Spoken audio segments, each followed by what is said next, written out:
בחרמון נמס השלג בחצי הלילה, בחרמון זורם לו פלג בחצי הליל, אבא שם על הר השלג בחצי הלילה, שר שירים על נס בפלא עם כל ישראל. האביב שוב צוהל ואיתי משתולל, איזה לילה, איזה לילה, איזה לילה, איזה ליל. האביב שוב צוהל ואיתי משתולל, איזה לילה, איזה לילה, איזה לילה, איזה ליל. בבקעת תמר פורח בחצי הלילה, הירח שם זורח בחצי הליל, שם אחי ודאי שומע בחצי הלילה את שירנו השמח כאן בישראל. האביב שוב צוהל ואיתי משתולל, איזה לילה, איזה לילה, איזה לילה, איזה ליל. האביב שוב צוהל ואיתי משתולל, איזה לילה, איזה לילה, איזה לילה, איזה ליל. במדבר הולך החושך בחצי הלילה, שקט הס בארץ גושן בחצי הליל, לדודי עיני נחושת בחצי הלילה, וגם הוא חוגג כמו שכל בית ישראל. האביב שוב צוהל ואיתי משתולל, איזה לילה, איזה לילה, איזה לילה, איזה ליל. האביב שוב צוהל ואיתי משתולל, איזה לילה, איזה לילה, איזה לילה, איזה ליל. ואני יושב בבית בחצי הלילה, עם נרות וגביע יין בחצי הליל, וכוכב מאיר עיניים בחצי הלילה, לי מוסר ברכת שמיים ולכל ישראל. האביב שוב צוהל ואיתי משתולל, איזה לילה, איזה לילה, איזה לילה, איזה ליל. האביב שוב צוהל ואיתי משתולל, איזה לילה, איזה לילה, איזה לילה, איזה ליל.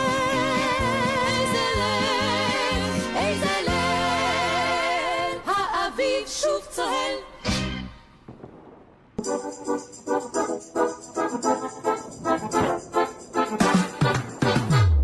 Прийшли окупанти до нас в Україну, форма новенька, воєнні машини, та трохи поплавився їх інвентар. Байрактар, Байрактар. Російські танкісти сховались в кущі, щоб лаптем посьорбати довбані щі, та трохи у чах перегрівся навар. Байрактар, Байрактар. Приперли зі сходу до нас барани для восстановлення великої страни. Найкращий пастух баранячих отар. Байрактар, Байрактар. Їх доводи всяке озброєння різне, потужні ракети, машини залізні, у нас на всі доводи є коментар. Байрактар, Байрактар. Вони захопити хотіли нас зразу, а ми зачаїли на орків образу з російських бандитів, робить примар. Байрактар, Байрактар.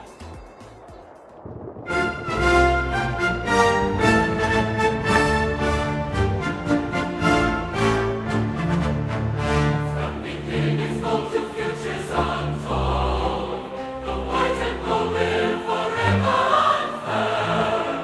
Our armies building a still life, still life, still forever to the futures untold.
Yes. The Leaf Spring Army sends its regards.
Hello, everyone. I'm the Enforcer, and I'm accompanied by Enforcer Matt.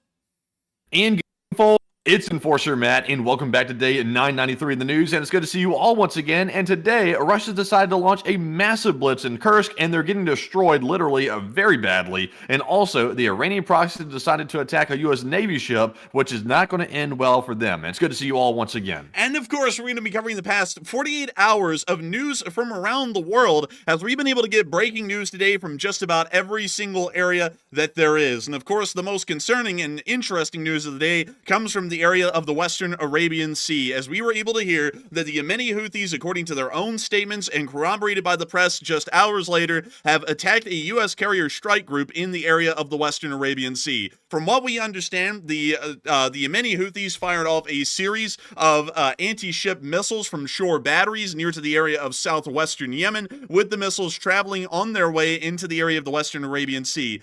Carrier Strike Group 3, the one that houses the USS Abraham Lincoln as its flagship, engaged the incoming anti-ship missiles with their Early Bird class destroyers and were successful in shooting down and destroying every single cruise missile and anti-ship missile fired towards the strike group. From what we understand, the United States Department of Defense has omitted the claim that the U.S. aircraft carrier was in the area, but considering that there was specifically two Arleigh Burke destroyers that engaged this incoming missile, and those two Arleigh Burkes appear, according to last record, to be a part of the escort for the USS Abraham Lincoln, we are assuming that that was the carrier strike group that the missiles were fired at. It is the first time ever that we've seen an Iranian proxy fired directly at a United States aircraft carrier group, or a strike group more so, considering that in all prior attacks it was against sole destroyers that were transiting the area of the southern Red Sea and the Gulf of Aden. This is a major escalation, most likely ordained by the Islamic Republic of Iran itself, as they are starting to see that the trade winds, quite literally, may be changing in the area as time is starting to pass.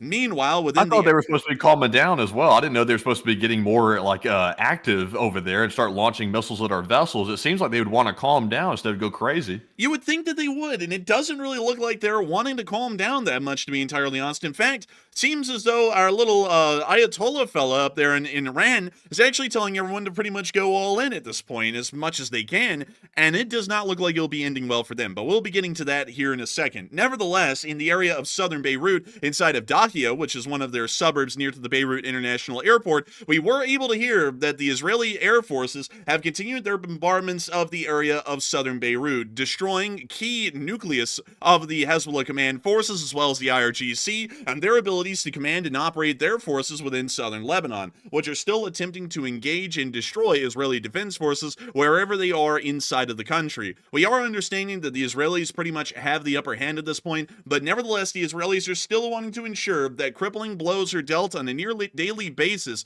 to Hezbollah command to make sure that their forces stay as uncoordinated and as inefficient as they possibly can. Meanwhile, outside the area of Lebanon, we have been able to hear some pretty big news from really many corners of the world today. We were able to hear that inside of Ukraine, the Russian Federation has ramped the offensives up to 10. We are seeing Russian offensives moving forward at paces currently that have never been seen in the war so far, at least with the number of personnel and equipment that have been dedicated to the offensives in different areas, specifically south of Pokrovsk, the city of Pokrovsk, the area around the Severonsky Forest, and also the Kursk Oblast as well. The Russians are truly seeing no end at this point to offensive operations. It is the Russian version of unlimited soup and salad, and buddy howdy is the soup flowing, and it's red in color because the Ukrainians are conducting very effective defensives in pretty much all areas, and we've actually seen that in the past 48 hours the record was set for the highest day of Russian losses ever seen on the records, and then today that record was outdone again as the losses have now climbed to an absolute peak. We have not seen the losses get any higher on a day-to-day basis than what they are today, and it is showing that while the Russian Federation is throwing literally everything and the kitchen sink at the Ukrainians are still largely holding their ground considering the circumstances. We have also been able to hear... man, the Russians wanted that unlimited soup and salad, and the Ukrainians served up that spicy meatball, you know what I mean? Man, they said that's a spicy meatball, and they gave them the tomato sauce, man, and a lot of it. It's very liquid-like. It's not viscous at all, but at the exact same time, we have also been able to get a little bit of news in the periphery, not only in Europe, but also in East Asia as well, as we were able to hear that Poland today is completely backed off of the proposition of protecting Western Ukraine's skies with their own air forces and air defense systems, now saying today that that is entirely not a possibility, but reasserting that the possibility of protecting their own skies is still on the table, of course with much deliberation, batteries not included. We have also been able to hear that within the area of Paris, that the French are now not going to be providing just 3 Mirage 2000s. Oh, no. They're going to be providing 6 Mirage 2000s, and not just any, the Mirage 2000 5F, which is one of the most advanced variants in French service currently, and is a very good multi-role aircraft that the French will be providing to the Ukrainian state by the beginning of next year. Meanwhile, all the way over across the seas inside of Taiwan, we have also been able to hear that the Taiwanese have compromised their own national security interests to a small degree in support of a united front against the axis of evil that we're currently seeing popping up in the world. The Taiwanese have allocated 12 Hawk SAM batteries from their own air defense arsenal and to the Ukrainians through a mediated negotiation by the United States, or the United States would handle the transport of the Hawk systems, but nevertheless would still be provided straight from Taiwan's arsenals. This may be putting Taiwan's airspace at a bit of a short-term issue for the best part, the best way I can explain that, but nevertheless it will be providing Ukraine with a great deal of vital air support systems that they need at this very moment, and this moment is probably one of the most important in the war, as it does appear that the Russians and the Ukrainians are starting to treat this phase as the end phase of the conflict. But moving on from that and into the breaking news that we got today in the western area of the Arabian Sea, we got probably some of the most interesting news that has ever come out so far. And crazily enough, I do know that we have the bragging right on this channel that we do have the ability to say we got to this news story first. We got to this before the Associated Press even put out an article on this. We were about 2 hours ahead, and that's largely because we used a statement of a Yemeni Houthi spokesperson who spoke on the matter in some detail, and I'll be able to read y'all exactly what the Yemeni Houthis claim. Yemeni Houthis have claimed a missile and drone attack on the USS Abraham Lincoln in the Arabian Sea. And to just give y'all a little bit of a rundown here on what's been going on recently, the tensions, of course, have been high, and the Yemeni Houthis have been conducting anti-ship warfare actions within the area of the southern Red Sea and the Gulf of Aden for quite some time now. This largely has resulted in the loss of some merchant vessels from multiple countries around the world, and not only that, we've also seen them take some of these vessels and their crews hostage as well, as they've been transiting just off the coast of western Yemen, which is within the Houthis' control.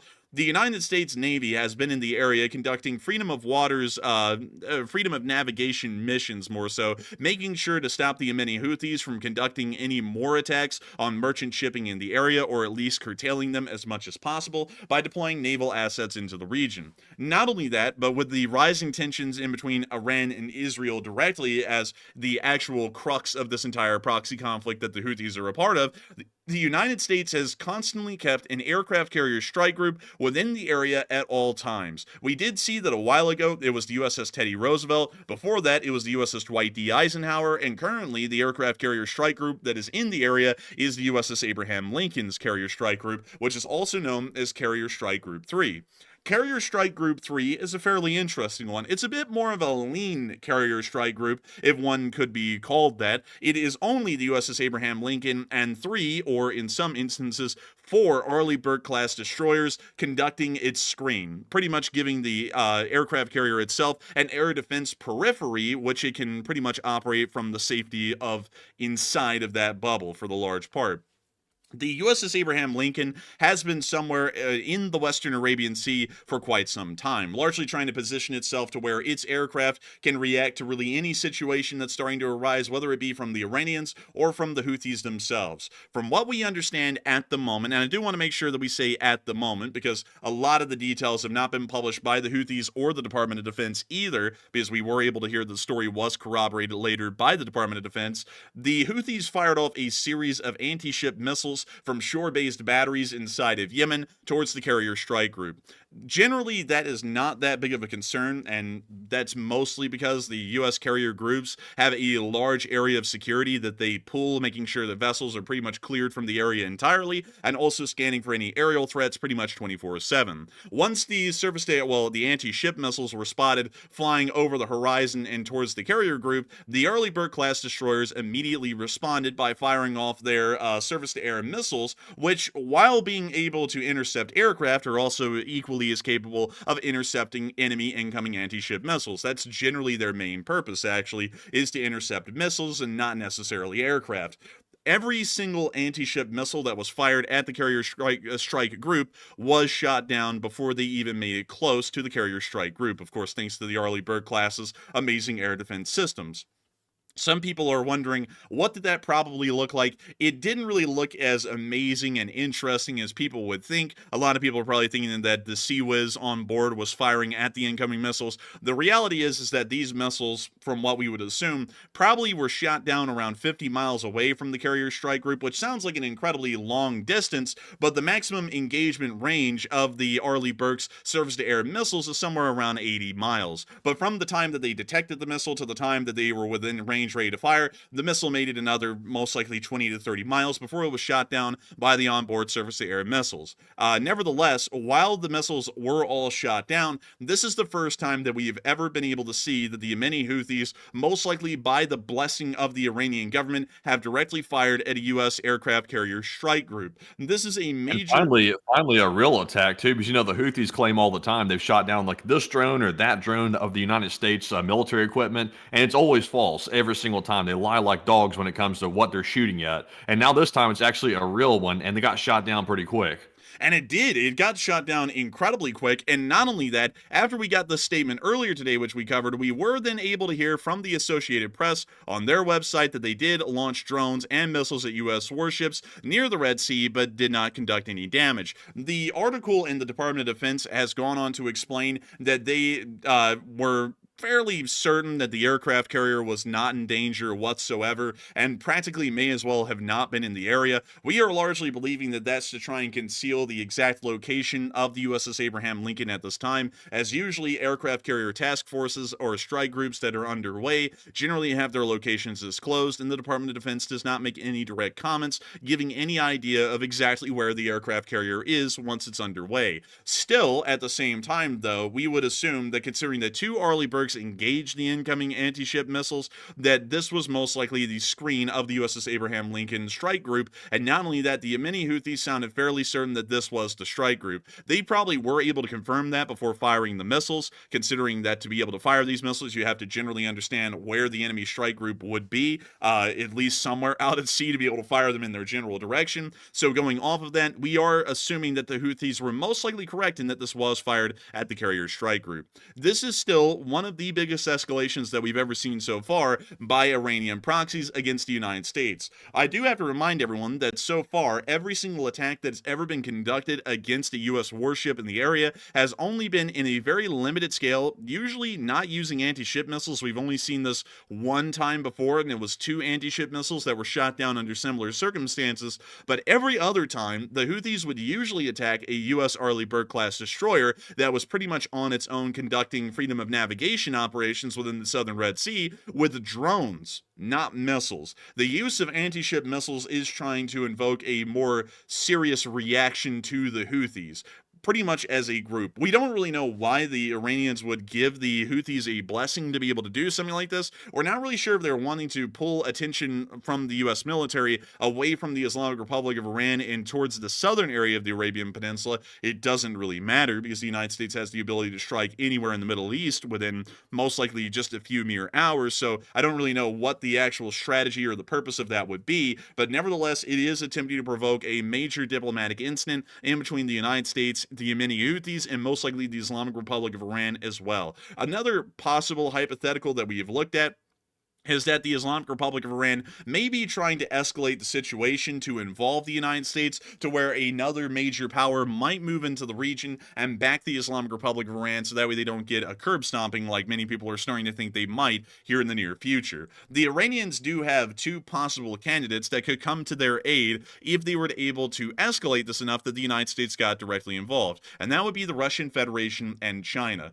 The Russian Federation and China generally are not big friends with the Islamic Republic of Iran, but they are friends of necessity, having a common enemy in the Western world and the United States. They generally try and act together in support of their own security interests. We generally would understand, though, that if the 2 countries were to try and get involved, neither of them have naval projection abilities into this region at the moment to be able to pose any kind of major difference. The Russian Federation's Black Sea Fleet, which would have been the one to steam forward and deal with this issue if they were to want to get involved, is currently stuck inside the Black Sea, unable to transit the Bosphorus and the Dardanelles. This means the Black Sea Fleet, and of course half of it is destroyed, is not at all capable of reaching the United States Navy and attempting to have a showdown that would force us into some sort of a diplomatic concession, considering that there would be a nuclear-backed power involved in the scenario at that point. The People's Republic of China also has a very limited ability to get involved as well. While the Chinese are building up a large navy, and a lot of those ships are blue water ships, meaning that they're able to actually travel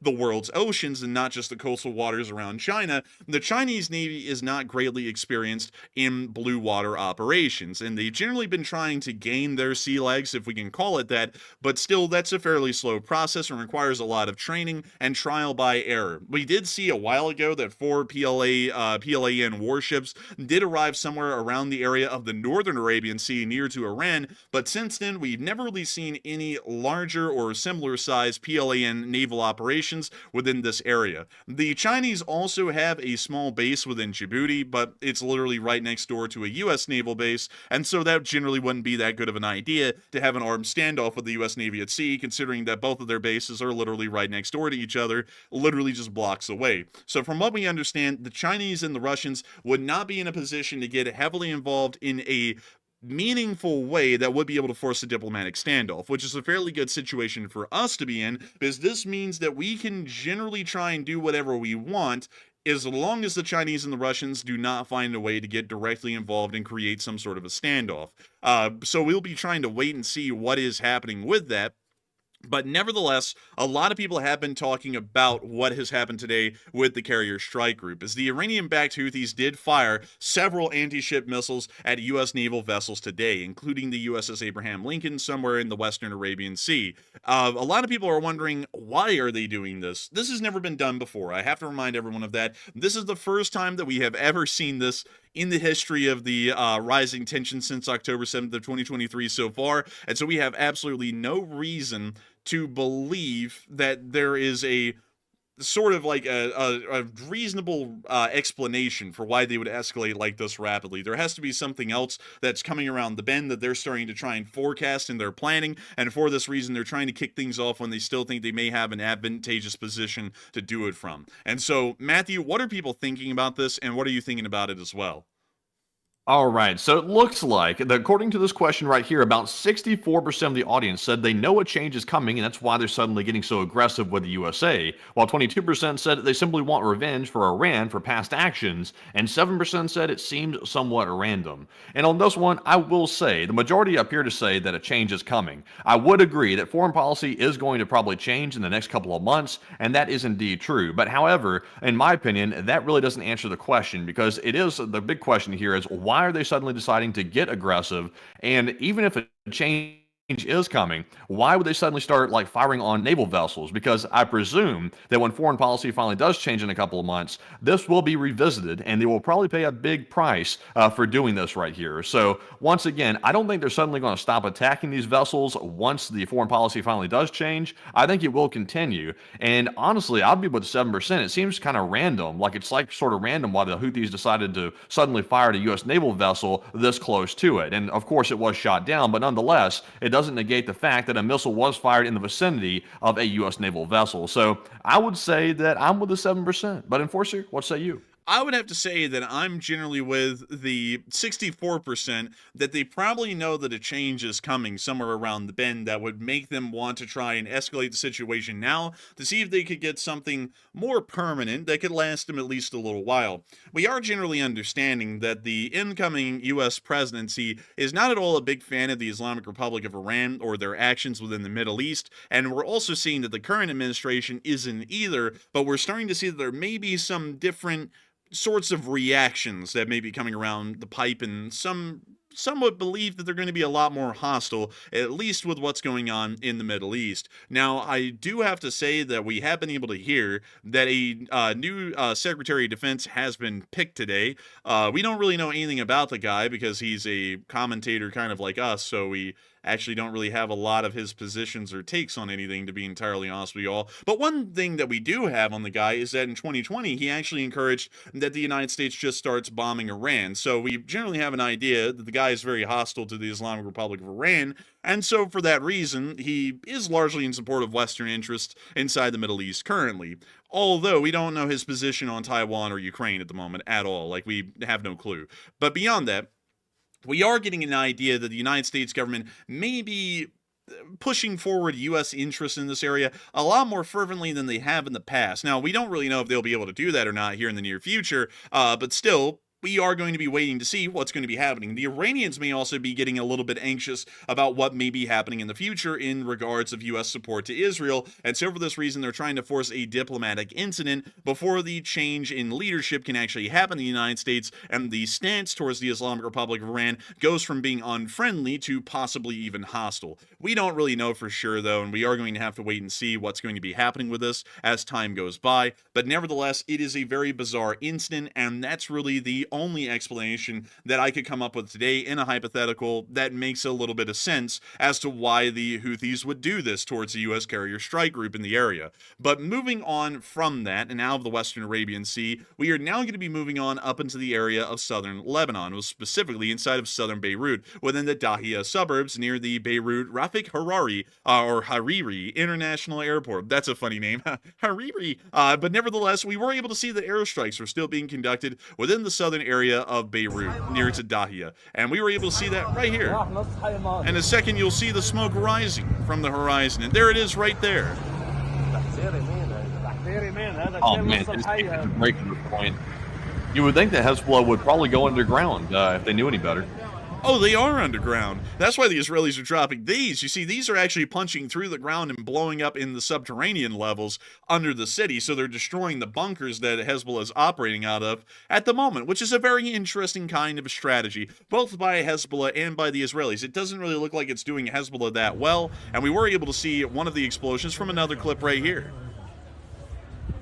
And then finally, in our next clip, we were also able to see just a picture of the smoke rising from the Dahia suburb of Beirut. And it looks as though, from what we can tell, the Israelis are conducting incredibly large air actions against the Hezbollah forces and the IRGC within southern Beirut, of course, today. And we were also able to see one last clip here showing us the devastation that's been caused to some areas of Dahia over the short while that these airstrikes have been ongoing.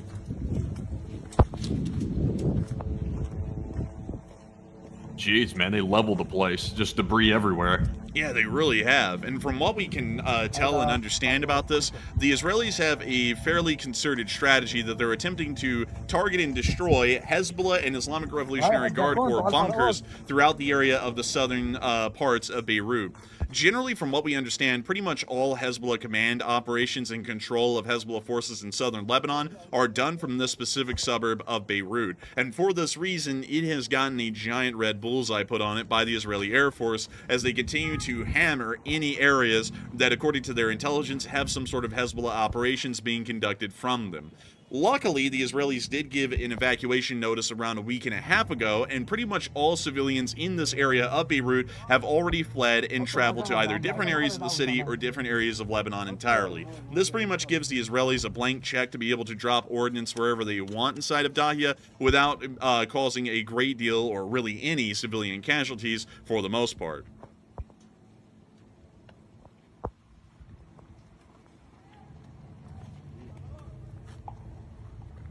And that's the end of the clip, but still showing us some of the destruction that's been caused by the Israeli airstrikes. From what we know, and of course I have to tell you all from what we know, because the Israelis are putting a great deal of operational security into the side of things, we do not see any clips coming out from Israeli forces in southern Lebanon. We do know that they're there, we know that they're inside of southern Lebanon and that they're still operating down there, but the Israelis really don't let out a lot of video or picture evidence of what their forces are doing in these areas to protect their operational security. It's actually a bizarre thing compared to the amount of operational security inside of Ukraine, as you can see almost literally anything and everything you want to see in Ukraine. But as far as the Israeli ground operations are concerned, there is pretty much almost nothing. We don't get to see squat of their ground operations. We do know, however, that they're still ongoing and they're methodically and slowly moving northwards towards the Litani River and clearing out any Hezbollah resistance that they see. But these air operations, make no mistake, are directly in support of the ground operations within southern Lebanon. While we cannot see them, Hezbollah forces are going to be further discombobulated and even more confused due to these strikes knocking out more Hezbollah command and control structures inside of Beirut.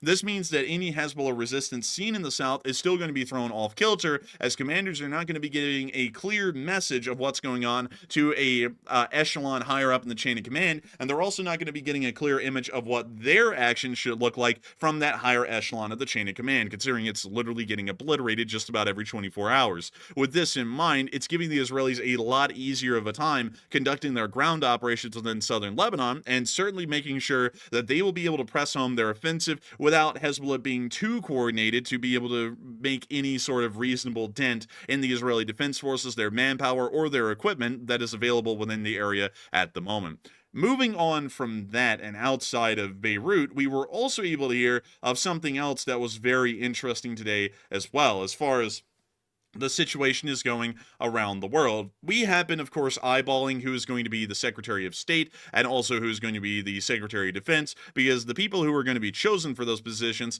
generally would give us a fairly good idea on what U.S. policy is going to be looking like in the future towards situations around the world pertaining to Ukraine, Israel, and Taiwan, which seem to be our three larger flashpoints, as well as North Korea, which is a smaller one, and it's sort of subsided in the background at the moment. We still think the tensions are very high, but we have not heard of any further escalations that have been going on at a quick clip like they used to. From what we can tell, the pics have been interesting, at least for one. We have been able to hear that the Secretary of State pick is generally against the Chinese, against the communist Chinese, that is, which is a very good thing, and largely in support of Taiwan, or at least continuing the status quo with Taiwan and protecting their sovereignty, which is a good thing. Both of the picks for the Secretary of State and the Secretary of Defense seem to be largely in support of Israel, which is really a moot point. Literally any pick would be in support of Israel. And then with Ukraine, we generally understand that the Secretary of State position has been filled with someone who has supported Ukraine in the past and has actually been a member of the Senate voting for Ukraine support as time has gone by. But at the same time, though, the Secretary of Defense, we literally have absolutely no comment from the Secretary of Defense on their posturing in regards to Taiwan or to Ukraine. From what we understand, the person that was picked for the role of Secretary of Defense was a commentator on one of the larger news channels that we consider to be one of our rivals, that being Fox News.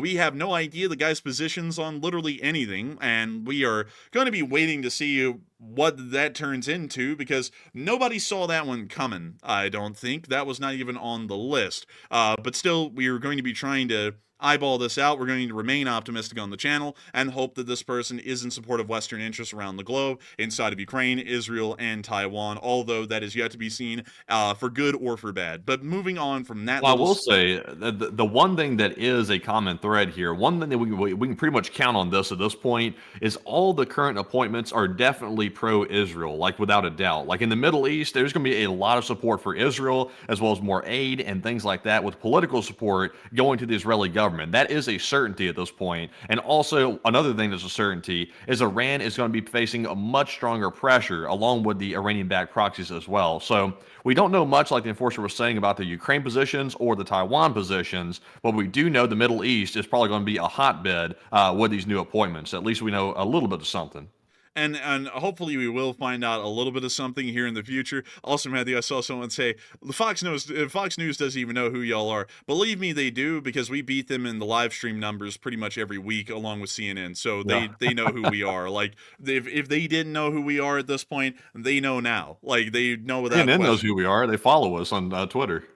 Oh, really? Not the organization, but the guy who's on there. They're a war analyst. Oh, yeah. That is true. They do know who we are. So just letting y'all know that. But I generally consider the main news companies to be our rivals, because they do run live stream news here on YouTube. And so we are usually battling it out with them and pretty much everyone else covering the news to be able to get up there to the top. We usually beat Fox and CNN pretty handily most times, along with the Associated Press and CBS. So, that is what it is. But anyways, with that, we are going to be moving on from that little statement about the Secretary of Defense and the Secretary of State picks that are going to be coming into effect in January. And we're now going to be moving on into the Ukraine war, as we have been able to see that things are going badly for the Russian Federation pretty much across the board, from what we can tell. The Russian Federation is getting a bit of pressure put on them. They have apparently had a threatening phone call given to them by the incoming president, or as they're called, the president-elect, who has threatened the Russian Federation that they are not to conduct any further escalations in the conflict, specifically within the Kursk Oblast, and that they were reminded that there is a great deal of U.S. forces that are present in the area. From what we are seeing, it does look as though this call was made, because Putin has denied up and down that the call was ever made, which would let us know that the call was in fact made, because he lies about everything. There's no ifs, ands, or buts about that. This guy lies about literally everything. So if he says that there wasn't a phone call, we know that there was a phone call. Another interesting thing is that they have been escalating like no other.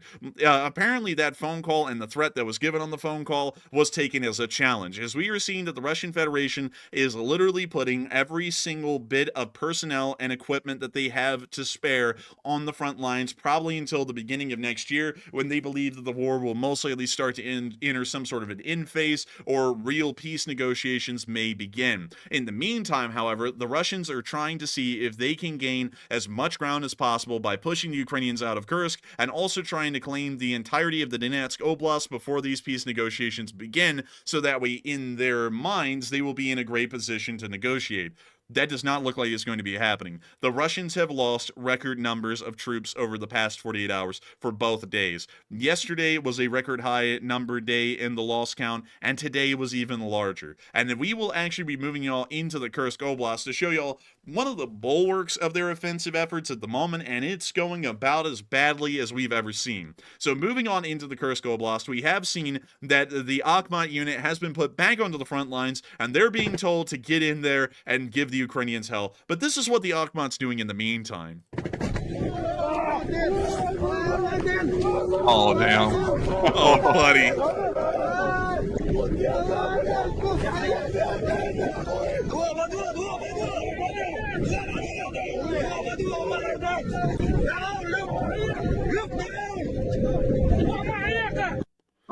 So did they win? I don't know. Are you winning, son? I don't think so. Oh, man, dude. I don't think they're winning because, like, this bright flash right here, it exposed their faces for just a brief moment. Oh, wait a minute. Oh, hang on. Oh, dang it, dude. It's literally like one frame. But that was a FPV drone hitting their armored car. And from what we understand, it punched straight through the armor and right into the crew compartment. And that's why everyone sounded like they were screaming in joy, having a whole load of fun inside the APC. So let's... Oh, my lord, I'm not going to be able to pause this right. Dang it, I just can't. I can't, but y'all can see the guys in there. Y'all can get an idea that the explosion did breach the hull of the vehicle, so it was not a good day for the Akhmat. That was, by the way, a film made from one of the offensives that was being conducted today by the Akhmat in the direction of Kromsky-Byky towards the town of Pogrebki. Moving on from that, though, and into our next clip, we did get to see that the Ukrainians have brought in the heavier armor, at least in terms of infantry support, as we are starting to see a greater deal of CV-90s, or as they're called, Stritzforden 9040s, that are currently in the area as a part of some Ukrainian brigade. We're not really sure which one this is. We are believing that this is the 21st Mechanized Brigade, as they have been noted in the past to have a decent amount of CV-9040s that are present inside of their unit composition. So we are believing that this is most likely the 21st Brigade. Still, the CV-90s are a fairly competent infantry fighting vehicle. While they don't get the kind of praise that the M3 Bradley gets here on this channel, they are incredibly good. The armor is fairly solid. They actually use the engine block a lot like a Bradley, pretty much as additional armor in the front, as the engine is forward placed inside the vehicle. The main gun is no joke. It is a 40mm Bofors autocannon, and these things rip to shreds anything that's in front of them. These things actually have enough armor penetrating power to possibly cause overpressure inside of a main battle tank. We have seen a couple of times in the past a CV-90 go up against a T-72, and in a couple of those instances, this thing did win that battle quite handily. So we are understanding that these CV-90s are fairly competent vehicles and are going to be posing a great issue for the Russian Federation if they have absolutely no armor support in the area or lighter armor support, as the CV-90 will most likely be able to suppress any Russian infantry advancing on foot and also any light mechanized units with practically no armor support that may be trying to push in an area of the Kursk Oblast as well. Meanwhile, we also were able to see towards the direction of Bolshoi Solatskoy that the 47th Magura was once again stepping forward to pretty much stop the attack single-handedly by the Russians. We can actually see a Russian column right there advancing through the area, and it looks like the 47th just got the first one. Now there are only two. And we can see it from another Only two angle. left. Let us count. 1, 2. Right there, like literally instantly. Ag. And wait a minute, are we going to get the... Oh my god. Oh, damn, man. That was like nuclear. Like bits and pieces going in every direction. Dude, they said, what do we want to recover as scrap from the third Russian vehicle? They said, nothing. And turned it into a freaking ball of fire. I've never seen one explode like that. That's actually nuts for an APC to blow up like that. I don't know what was in it. Maybe just nothing but ammo. We can also see a BTR trying to go off-road. It did not go off-road for long, though. And we can now see another Russian vehicle getting slammed on one of the roads in the area. We can see this FPV drone coming on down to give him a second little hit. Knock. Oh, who's there? Death. But we can also see another one getting hit as well in the fields. Oh my goodness. Oh, jeez. You know, I'm not a real like sharp observer sometimes, but I don't think Russia is doing quite well right now. It looks like they're doing quite poorly. I don't think they're doing quite well either. In the 95th Brigade, which is an air assault brigade, which is usually motorized, sometimes in the Ukrainian doctrinal pattern, though, they sometimes are mechanized. I'm not really sure on the 95th Air Assault Brigade. I generally believe that they are motorized, not mechanized, but we'll try and figure out some more information on that in the future. But still, they were able to stop some mechanized assaults in their direction east of Bolshoi Soletskoy in pretty impressive fashion as well today.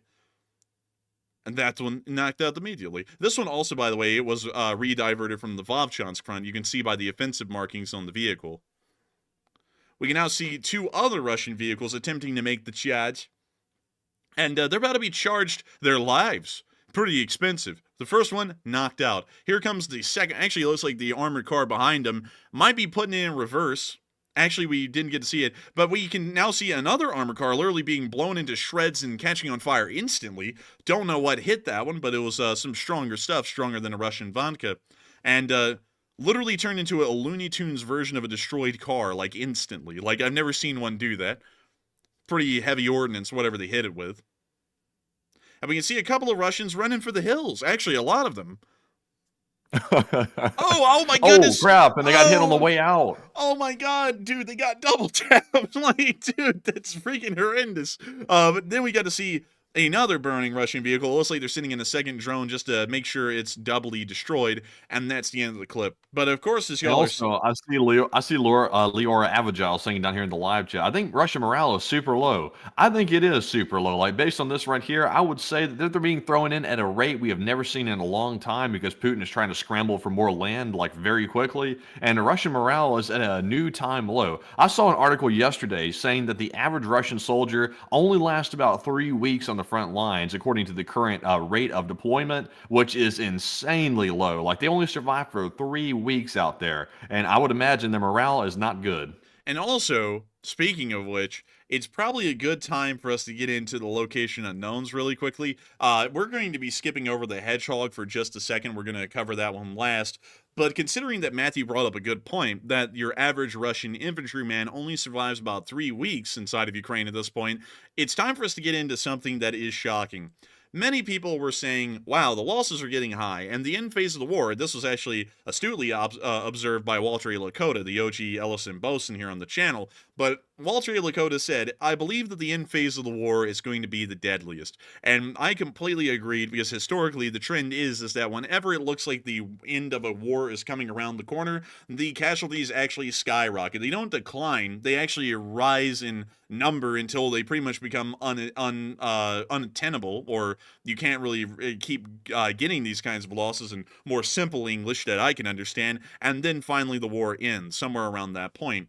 Yesterday, which was Monday, was the highest troop loss day that we had seen on the record.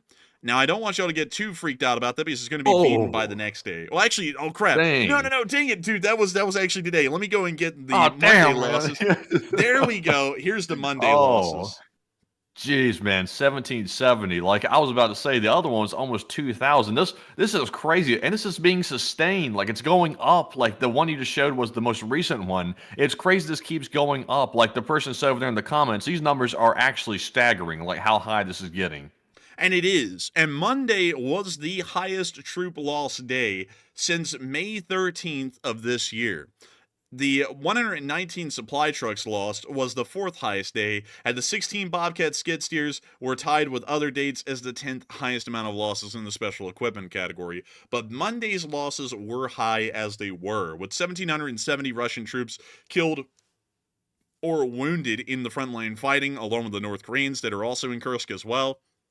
40 APCs, 119 supply trucks, 4 main battle tanks, 34 artillery pieces, 57 drones, 2 cruise missiles, and 16 Bobcat skid steers. Hey, 16 Bobcats, man. I missed that. I was looking at the troop numbers so hard. I missed the Bobcats. 16. That's pretty high itself. But if you thought these numbers were high, we're now going to show y'all today's numbers, which were far worse in every metric except for the Bobcats. But oh, damn. This is, I believe, the highest day of losses all around. Pretty much in every category, if we were to average them out, and if we had some sort of a running average on the daily for all losses combined, I believe that this is one of the highest days that we have seen so far. Miss Issa did note again, the keeper of the records, that 1,950 Russian soldiers wounded and killed in a single 24-hour period is the new highest daily troop loss, beating yesterday's troop losses, which were the highest. This is now, today, the day that y'all are living in right now, is the highest troop loss day that we've ever seen in the Ukraine war on the Russian side. 81 APCs is actually the 5th highest loss day, the largest since the maximum, and then also we got to see, well, the largest since the maximum loss of 120 APCs on October 20th of 2023. This is an absolutely incredible thing to see. It is showing that the Russians are throwing everything that they have into poorly coordinated offensives and into fairly competent Ukrainian defensive lines. That's not to say, though, because we are starting to see that the Ukrainians are losing a little bit of land in some areas south of Покровsk, but not in Kursk. Still, it is showing that the Russians are truly entering the end phase of the war, at least in their mind, and this may also be showing that there's not a lot more steam inside the Russian war machine to keep this thing going, and so they have to start throwing everything at the wall and hope that something changes before it changes for them permanently, and they're down and out of the war for good. But nevertheless... And also, by the way, I saw Will Christensen asking the live chat. He said, how many of those troops were North Korean troops out of these total almost 2,000 troop losses on the 12th? And sadly, they don't separate the North Korean losses from the Russian losses. They lump them all together because it's really hard to get a concrete estimate, basically of just the Russians alone, and it's really hard to even separate the two different troops as well. But I also saw someone else asking, why all of a sudden are the losses going so high? To my understanding, these losses are primarily coming out of Kursk. Of course, there are still losses happening across the entire front line, but it's mainly because the Russians are trying to retake Kursk really rapidly, and that's why they're rising so fast. And also, there are probably a lot of North Koreans within those losses right there, almost 2,000 troops. They are included in there. So it's just not going good whatsoever, but it's mainly stemming from the Kursk offensive. And it does appear that that is fairly accurate, with 1,950 Russian soldiers wounded and killed in a single 24-hour period, along with 81 APCs lost, 68 supply trucks destroyed, along with 23 main battle tanks, 38 artillery pieces, 61 drones, 4 MLRSs, which is pretty much an entire MLRS battery, and 6 Bobcat skid steers lost in a single 24-hour period. It does appear that the Russians are truly entering the end, from what we can tell. Things are not getting better for them economically or militarily, and it looks as though that they are desperately trying to grasp at straws in these final hours to be able to try and get some sort of gains that will be able to set them apart from the Ukrainians and try and get them some sort of a decent peace deal that will be brokered into the future. We also got to see, speaking of the location unknowns, the Hedgehog. We have never seen a Hedgehog like this one before. This is the Hedgehog, and here it is in the clip. Oh man, they put spikes on it this time, like an actual hedgehog. That's crazy. Like, hopefully they turn the camera. Man, that's crazy. That is crazy, man. What are those? Like just like concrete, like steel rebar or something like that? I think so. Yeah, and they just like welded it to the side of the vehicle or something. I'm not gonna lie, like that is absurd, but also I gotta respect the amount of work it took to weld every single one of those onto that metal. That's crazy. And you know what's crazy, man? This thing will probably get blown up in like 3 minutes after it gets to Oh the yeah. front. Like that's the craziest Yeah, all thing that about work down the drain like instantly. But this is insane, dude. Imagine tripping and falling near this thing. You just die. Like, there's no coming back from it. You're just impaled on every single part of your body. This is the tetanus That is giver. wild, man. Like, that would actually be painful. It doesn't look like it's very sharp, but it would probably still stab you pretty good.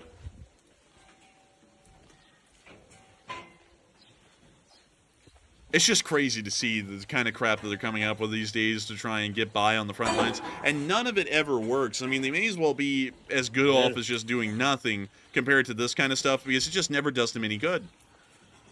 Someone send the live chat just to keep the birds off. Yeah, probably so. They're just trying to keep those birds off, that's all. The drones, that is, the birds. Man, the Russians out here building APCs with anti-homeless architecture built in. Like, it's like, what the hell are they doing? You know, like, you know the benches, Matty, that have, like, that little column in the middle of them? That's what the Russians are doing now, man. They don't want you laying on their APCs and going to sleep. Get the hell out of here. Get a job like the rest of us and sign on for 500,000 rubles and never get paid that. Like, why don't you? Like, that's what they're doing, but it's absolutely crazy to see how desperate they're getting. I guess it's because they're dying in droves, like we are seeing in the casualty reports, but still, it is pretty funny, I'll have to admit. But moving on from that and out of that area, it is time for us to talk about Kursk a little bit more, considering that we just told you all about the losses, and we showed you all the clips that came out today's fighting that was showing that they were doing very badly, with really no less emphasis being put on the very part of badly. But still, a lot of people have been talking about the Ukrainian reports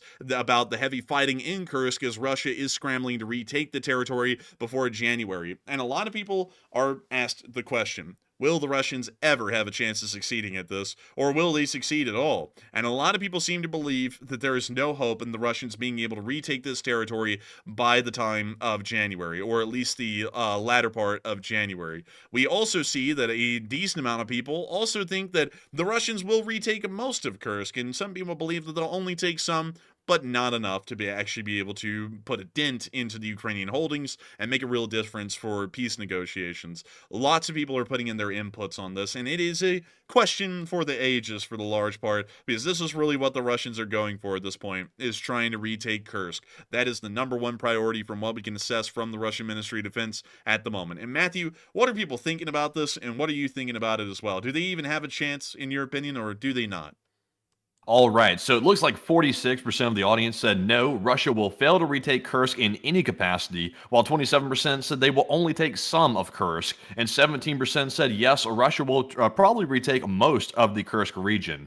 And I will say this, currently, Russia is throwing everything they have at Kursk right now. The last number we've received from Ukrainian intelligence is about 50,000 Russian troops are in the Kursk region alone, desperately trying to retake mainland Russia after the Ukrainians invaded it a couple months back. So they are desperately trying to get it back. They currently have the North Koreans there, they have fresh Russian troops, and they're also redirecting other Russian battalions and units away from the front line in Ukraine to go back to Kursk to desperately try to get it back. And that's because they're trying to get leverage in the upcoming negotiations for these alleged upcoming Ukrainian peace negotiations. They want to be able to negotiate from a position of strength, and that's currently why they're blitzing the Kursk region. And I think, which is very good news for Ukraine, the Russians probably won't be able to retake most of it. They'll probably only retake just a small smidgen of it, for a lack of better words. So I'm with the 27%. I think they're going to be negotiating from a position of weakness, which is very good for Ukraine's favor. So I'm, of course, with the 27%. But Enforcer, what say you? I would have to say that, in my opinion, I think that they're most likely going to fail to retake Kursk. They were able to push the Ukrainians back a little bit, but since they've started their offensives about 6 or 7 days ago, they haven't really been able to make any ground at all in the Kursk Oblast against the Ukrainians, and it appears that the front lines are pretty much stagnating where they are. And while the Russians may be able to throw everything they can at the Ukrainians, it also appears that the Ukrainians have either dug in well enough to be able to resist the attacks or the offensives, or, in another sense, the Ukrainians are going to keep funneling as much troops and equipment that they need into the area to be able to hold the Russians off. Either way, I don't think the Russians are going to be able to get themselves into a strong negotiating position by the time peace talks are coming around, because it just simply will not happen. There's no way that the Russians can push the Ukrainians entirely out of the area, even with them outnumbering the Ukrainians around 2-1 at the moment. That is not an offender's advantage. An offender's advantage would be somewhere around 3-1, or the attacker's advantage, as it's also called, would be around 3-1 at a minimum. The Chinese actually emphasize that you need a 5-1 advantage over your opponent to be able to conduct a successful attack or an offensive. And so for this reason, we know that the Russians just don't pose the simple numerical advantage to be able to conduct a successful offensive in this area. They're trying too much with too little. That's really the best way I can explain that at the moment. And so that would be my take on that, or largely my answer. But with that, I hope that does address that the best we can, at least in my opinion. And with that, it's now time for us to move on from this little bit of news in this area of the Kursk Oblast. It's just a little bit. It's not that big of a deal. And it's now time for us to move on into the Western world, because we've also been able to hear some very interesting things coming out of France and Poland today. But before we get into that, I do want to make sure that we address a couple of questions from the chat, because we actually have some fairly interesting ones in here tonight, and I want to hear them. So, Matthew, what do we got?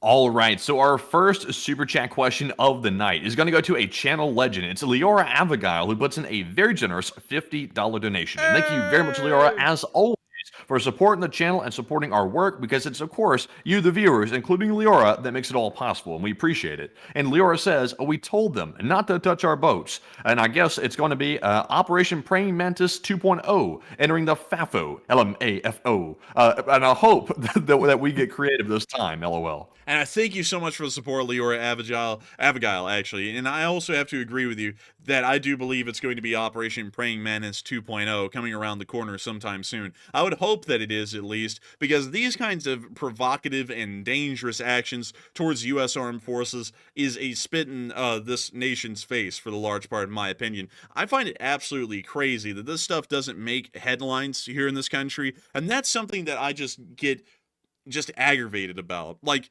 y'all, I'm sure that y'all are watching either Fox or CNN throughout the day, or maybe some other form of a news organization, or hopefully not any of them. But if you are listening to either of them, you'll hear something like, how did so-and-so fail their campaign? What could they do better? And then another channel is going to be saying, oh, this campaign was brilliant. This is how he won, and it was just masterful strategy. And meanwhile, while this has been going on now since, hell, it's been going on for quite some time now, at least over a week that this has been going on nonstop on the news. Our U.S. vessels just off the the Western Arabian Sea are being fired at by enemy forces and are shooting missiles down in this area, and no one makes a deal about this at all. Like, that's crazy to me that doesn't end up being something that's talked about. Because don't y'all remember, like, back in the day when stuff like that was brought up on the news? You know, like when the US warships in the Gulf of Tonkin fired at literally nothing in the middle of the night, and it made headlines across the entirety of the country, and really was the reason we got involved in Vietnam as bigly as we did, is because we thought that the Vietnamese Navy, the North Vietnamese Navy, was trying to attack US naval assets in the area. Like, it failed because from what we know, they weren't even there. But still, it made headlines. It would made headlines enough. It changed our entire stance in a whole war. And now it happens, and instead of talking about that, you're going to hear about how Kanye's crazy, or how, like, someone's done something in U.S. domestic politics. It's absolutely crazy. Like, it's absolutely insane. Because, man, the foreign policy and all that stuff like that, the ship deployments, the troop deployments, that stuff's for nerds. Like, who needs to keep up with that kind of stuff? I'm sure the military will take care of it and handle it on our own. The citizens don't need to be informed about that. Let's cover Kanye. Yeah, I mean, it's insane to me, man. It drives me crazy that that's the way it works. And what's even crazier is that we'll put out the stuff, like what I put out today in the video. But by the way, huge thanks to everyone who's watched that so far. Like, loads of y'all have. But still, I'll put something like that out, and it's 100% true. Like, it's not only got the Houthi spokespeople talking about it at that time when that video was made out, but still, like, the Associated Press, the Department of Defense has come out and talked about this. And what does it get? It gets on the ticker tape. Like, it doesn't even get a headline story. It's ticker tape news. And it's like, our U.S. service members were under fire. Like, the U.S. Navy, the most powerful and most important branch, I would say, in this nation's armed forces as far as getting us involved anywhere around the world, was just attacked by Iranian proxy forces. And you don't hear a single peep out of the news or anyone in positions of power inside the United States about what happened. That is crazy to me. Like, I was expecting someone would make a comment about this, and I'm going to have to bash everyone equally here. I was thinking that maybe the sitting president would make a comment about it, or the president-elect would make a comment about it, and guess what? Crickets. Nothing. I think that's crazy. Like, to be entirely honest with y'all, I think that's legitimately crazy. You would think that someone would have made a comment about this today, because from what we know, they tried to strike a carrier strike group with anti-ship missiles. That is not a joke. That's not a prank. And just because we know that they're not going to be able to damage this strike group in any meaningful way doesn't mean that it's any less of a spit in the face to this country. Just because, like, for example, just because your next door neighbor sits there and says, I'm going to kill you and hop into your house and like, you know, strangle your kids and stuff, that doesn't mean that you sit there and go, oh, what a threat. Oh, I know he's not going to do it. He's just a loudmouth. Oh, well. No, you would call the cops because it's freaking insane. Like, there would be some sort of action in response to that.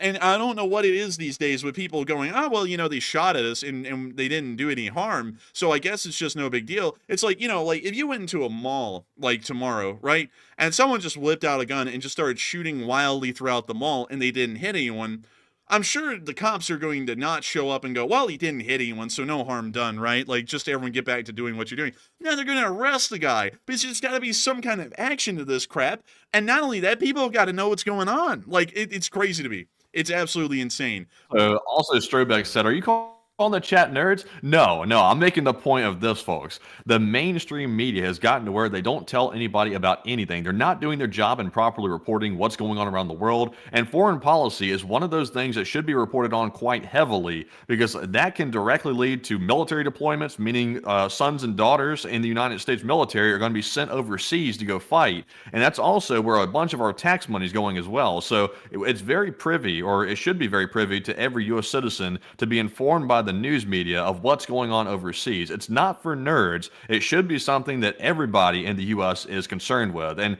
these days, it's not the primary concern of the news media, which tells me that apparently that type of stuff does not get ratings. It's not exciting enough for people or the average person. Obviously, everybody here on this channel is intrigued by it and they follow it, but most people apparently are not. And that's not good whatsoever for a populace to be ignorant on one of the largest aspects of a country's functioning, which is foreign policy. That's not good whatsoever. So no, I was not calling the chat nerds because we follow this every day, and I don't think I'm a nerd personally. So, I guess you could say we're nerds, somewhat Enforcer, maybe on foreign policy, maybe a bit. I would assume that we are, because we've been doing that for like 3 years now. So I'd assume that we've become somewhat savvy nerds, but still we are probably pretty stupid, to be entirely honest. But nevertheless, it just annoys me that that's the state of the media. But I'm not going to throw it on the media. I'm going to be honest. It's the state of society at this point. And I'm not going to be one of those people who's like doom and gloom and says that society sucks and it's just not worth it being involved. Go live in a cabin in the woods off the grid. Like, no, because America is a great country and it's worth living in. But people are so easily sidetracked by sensationalist things. Like, I don't know what it is. I'll just be honest with y'all. The election happened.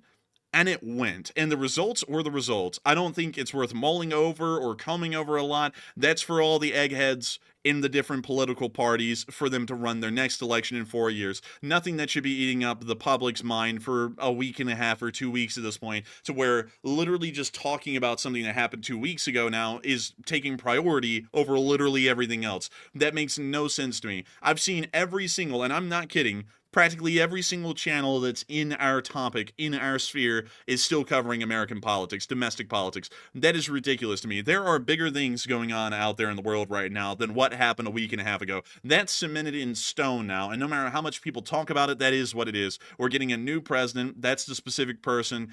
We got to move on. If you don't like it, vote again in 4 years, and maybe it'll change. Well, it will change at that point, but vote again in 4 years, and there will be a change. But there's no point in eating up all of our time and efforts talking about that. The Republic moves on. Each day, the sun rises and sets, and it's a new day. We've got new things going on out here. We've got the Iranians giving their blessing to one of their proxy forces to fire at a U.S. carrier strike group, and no one's talking about it. That annoys the hell out of me, and I would hope, Leora, speaking of this giant rabbit hole and kind of rant that I'm going on here, that the United States military would respond. But the problem is that no one is really paying attention over here. Like I was saying, there's not been any word about this today by the president-elect or the president. Like, it's crazy to me that there isn't. If I was the president of the United States, and I was, or if I was the president-elect of the United States, to put myself in either one of their shoes, and I was just told that there was a group of anti-ship missiles fired from shore batteries in Yemen towards one of our carriers, or at least just towards any of our warships, I would make that a riot. I would be talking about that all day compared to everything else. Like, forget everything else. I would forget cabinet appointments for now. That would be the top priority of talking about that. That's what I would do. If I was the president and y'all voted for me, that's what I would be saying. Because you know what's crazy? It's like people, and this just annoys me from a standpoint of just being a person and knowing a lot of people who are in the armed forces or have currently serving or formerly serving, is that these are all really nice people, folks you would know from home. They are the folks from home, and they went and joined this nation's military to represent our interests around the world and to fight the good fight. And there are thousands of those guys right now on board the USS Abraham Lincoln. There are hundreds of them on board every single Arleigh Burke-class destroyer in that carrier strike group right now.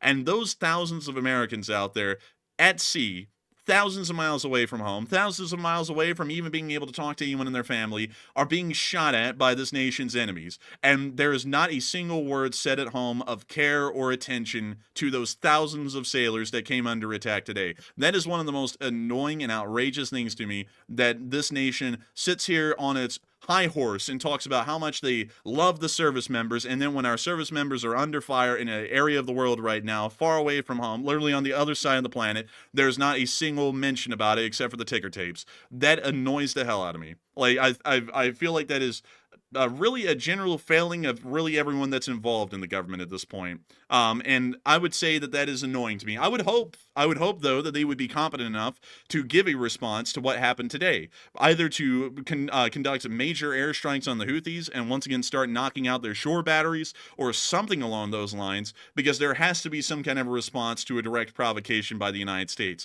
I know a lot of people will say, that's, well, not a lot, but some people will say that's escalating things. It doesn't have to happen, but it has to happen. And I'll tell you why. This nation is on the line, and the folks that were just under fire were on the line. Like, those were American citizens out there that are serving this nation that just got shot at. We have to respond just for their honor. They should not have to sit there and be shot at and told, this republic cares nothing for your service and nothing for everyone on board that vessel. Didn't even make the news today, so we're not going to do anything in response to that. Those were Americans that just got shot at, and we ought to respond as Americans and make sure that such an action is never repeated again, because the Houthis simply wouldn't have the ability to do that again for at least some months.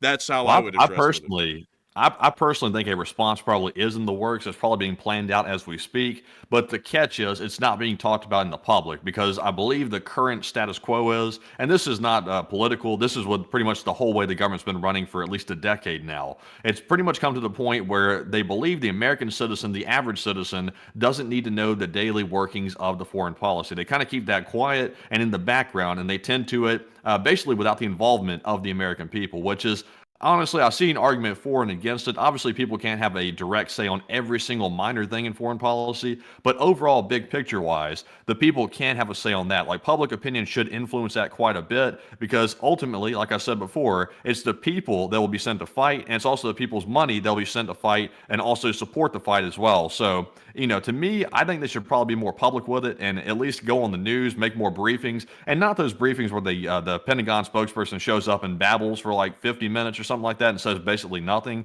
Like, actually give some credible information to the public, where people that are interested and want to be involved with it can at least make their actual opinion known with the proper facts.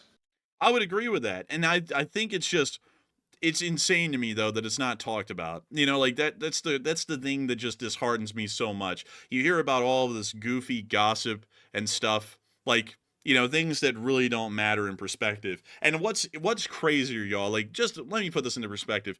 The Houthis fired at a ship that had more people on it than died in the World Trade Centers in 9/11. There's about 1,000 more service members on that ship than there were in the Twin Towers that died on 9/11. And they were shot at today. Not a comment. Like, I'm saying that across the board here. Not a comment by the current administration, not a comment by the incoming one. And I think that needs to change. I think that that's something that needs to needs to be talked about a great deal on the news. Like, we try and give it the press and the attention that it deserves, but it needs way much more for what the severity of this was. But still, I thank you so much for the support, Leor Abigail. I hope that we see an Operation Praying Mantis 2.0 in response to this. But to be honest with you, Matthew, while you're saying that there is a response being cooked up, we haven't heard that from anyone. Like, we haven't heard that from the Department of Defense, the Office of the President. Like, we heard that before when those 3 service members died at the Otomp Garrison at Tower 52. But we're not hearing that right now. Like, they were shot at, and they said no harm, no foul. Harley even gave it a comment. They said some ships were fired at, they shot down the missiles, all good. Everything's fine. Like, it's like... That is true, but remember though, we just struck the Iranian proxies. I think it was a few days ago. Like, we struck them out of the blue, and everybody's like, "Oh wow, look, an airstrike! Like, finally, the U.S. has finally struck something." Trust me on this one. There is definitely plans being drawn up right now, just the way we drew it up, and they're probably going to be executing at least one of those plans probably in the next couple of weeks. If I had to take a guess at it, of course that's speculation, but I doubt we're going to let this go unanswered. If we did, I would be somewhat surprised. But they're not going to talk publicly about it because they just don't think the American people need to be informed about it. Maybe, but I still feel that it's not a good or democratic position for a nation that prides itself on being a republic. It should make sure that the public is apprised of what's going on, especially since their sons and daughters are over there being shot at the moment. But still, with that, I hope that does address that fairly well. And a big thanks to you once again, Leora Abigail, for supporting this channel and helping it to keep on running, because your support helps us to be able to make this channel possible and keep covering news just like this. While literally almost no one else is covering this news in the world, we are, because we do stand behind American and Western interests. We stand directly behind those U.S. sons and daughters that we were talking about just yesterday in the community post that are currently serving in our armed forces overseas. And I've got to thank you so much for supporting this channel and making it possible for us, I hope, to be a voice of reason and a voice that actually stands for the people of this nation, and not just for short-term benefit off of one topic or the next, transiently switching from whichever one that kind of is in, I guess you could say, more vapid minds of this nation. I got to thank you so much once again for the support and helping this channel to keep on running. And with that, we are on to the next one. All right, so our next one here goes to none other than Eric Hutchins, who puts in a $50 donation, and huge shout out to Eric for that support as well, and we appreciate it very much. And he says, what are the typical range capabilities of fiber optic air drones? And thanks for the excellent coverage. And I thank you so much for the support, Eric Hutchins. We don't know the exact range yet, because we don't believe that the Ukrainians have made up a proper variant of a fiber optic drone yet, like the Russians have, but we assume that their range is somewhere in between 3 to 5 miles, because generally the operators have to be far enough away from the Ukrainians that they're not in their, I guess you could say, in their periphery where they would be detected by reconnaissance. So we are believing that they have a range of a couple of miles, most likely 3 to 5 miles, but we can't really get that down 100% for certain, because we really don't know a lot about the Russian fiber optic drones, rather than the fact that they do exist. And anything beyond that's more so speculation, but on the speculation, I could say generally just based off of a common sense idea of the average range of a normal drone versus the range of one connected to a fiber optic cable, it probably is somewhere around 3 to 5 miles. But don't quote me on that, because I'm not entirely sure, and that's just using general extrapolations of what drone technology has been capable of so far, and also what fiber optic cable might be capable of as well. But with that, I hope that does address that the best I can, and I thank you so much once again for support, Eric Hutchins, and I also thank you for enjoying our coverage and supporting it and helping it to keep on running. Like we say time and time again, this channel is only possible thanks to folks like you, like Leora Abigail and you, Eric Hutchins, and everyone else who supported this channel tonight. We have had about 50,000 people watch this stream so far, and out of those 50,000 people, about 17 of y'all have supported this channel tonight in Super Chats. Y'all are the only way that we are able to do this as a full-time job, and we have to give y'all a huge thanks, because not only do you make it possible for Matthew and me to work on this full-time, you make it possible for hundreds of thousands, literally millions of people a month to be able to have a news organization, to be able to watch pretty much like clockwork, that hopefully does their work on apprising everyone in the United States and around the Western world on what's happening in the world that directly will affect them possibly down the line, or literally immediately. And so with that, thank you so much once again for support, Eric Hutchins. I hope that does address that incredibly well. And with that, we are on to the last question of this segment, and then we're going to be getting right back into the news. All right, so our last super chat of the segment is going to go to none other than Duncan VR, the channel legend, who throws in a very generous $38 donation. And a huge shout to you, Duncan, for the support. And also, it is time for the animal noises. And of course, real quick, hold on just a second while I time someone out here who's going berserk in the live chat. Please keep it simple, folks. We want civility here. We don't want chaos. But anyways, Duncan says, "Bamupa, baba, quack." Matt, speaking, I like Windows PCs. They rock. And moo moo. Apple PCs are junk. What? Ba moo woof. Bring back the Yeti roar. What? Oh man, I'm telling you, the fly lost 69 subs again. Oh man, nice. But he forgot to buy his food. He'd be smoking. I tell you what, he's losing subs again. I saw that today. I saw he lost more subs. I was like, what the hell? How do you lose more subs this quick? Like, it has to be going pretty damn bad. His channel's going worse than the offensive in Kursk by the Russians, and that's very hard to beat. But thank you very much, Duncan, for the support. And Enforcer, what say you? You know what's crazy is that it did so bad he unlisted it. I just went and looked. Like, it's over and it's gone. Like, it shows his last stream was like 5 days ago or something. That's tough. Make another hit piece, though. I'm sure that one will get like maybe 200 views, and that will justify the existence of that channel. Hit me. Aw, man, I'm gonna make another sick one. The whole world will know. Puts out like just complete lies to like 200 people, and it's like the same 200 people that's been there for like a year and a half. The island of misfit toys. But beyond that, I do have to say a huge Man, thing. he's like those people that play. I think it's like blackjack or something like that, like the gambling game, like with the cards and stuff like that. They're like, hit me, and they get another card. Oh, no, hit me again, hit me. He's like that guy. He doesn't know when to stop. He just keeps saying hit me over and over and over. Man, you know what he's really like, man? He's like that kind of a person who sits there and goes, "Oh yeah, you're going to show me. Well, I'll prove you wrong." And then like amputates their own arm or something and goes, "See, I could do it. Screw you, asshole," or something like that. And it's like, dude, you just cut off your own arm, dude. Like, I don't think that's good, like, at all. Like, you lost an arm. He's that kind of a guy. But beyond that, though, one thing I will have to say is a big thanks to you for the support, Duncan VR, and being one of the folks who is an old guard and a channel legend of the Lee Spring Army. You've been throwing in the animal noises for nigh on years at this point, quite literally. And I got to thank you so much once again for the support and helping this channel to keep on running. And also, we cannot pull up the Yeti. Well, actually, we can pull up the Yeti roar, Matthew. We didn't get copyrighted for it last time. The Yeti. Or whatever. But let's see. Johnny Quest Yeti. Oh no, the Yeti. Yeah, there we go. There we go. Oh no. Oh, it might be so old that the copyright doesn't even work anymore. I don't know. Oh no, the copyright does work. It's not that old. Like, let's see. We're just showing it for documentary purposes here. We're going to talk over it a little bit. Yeah, here we go.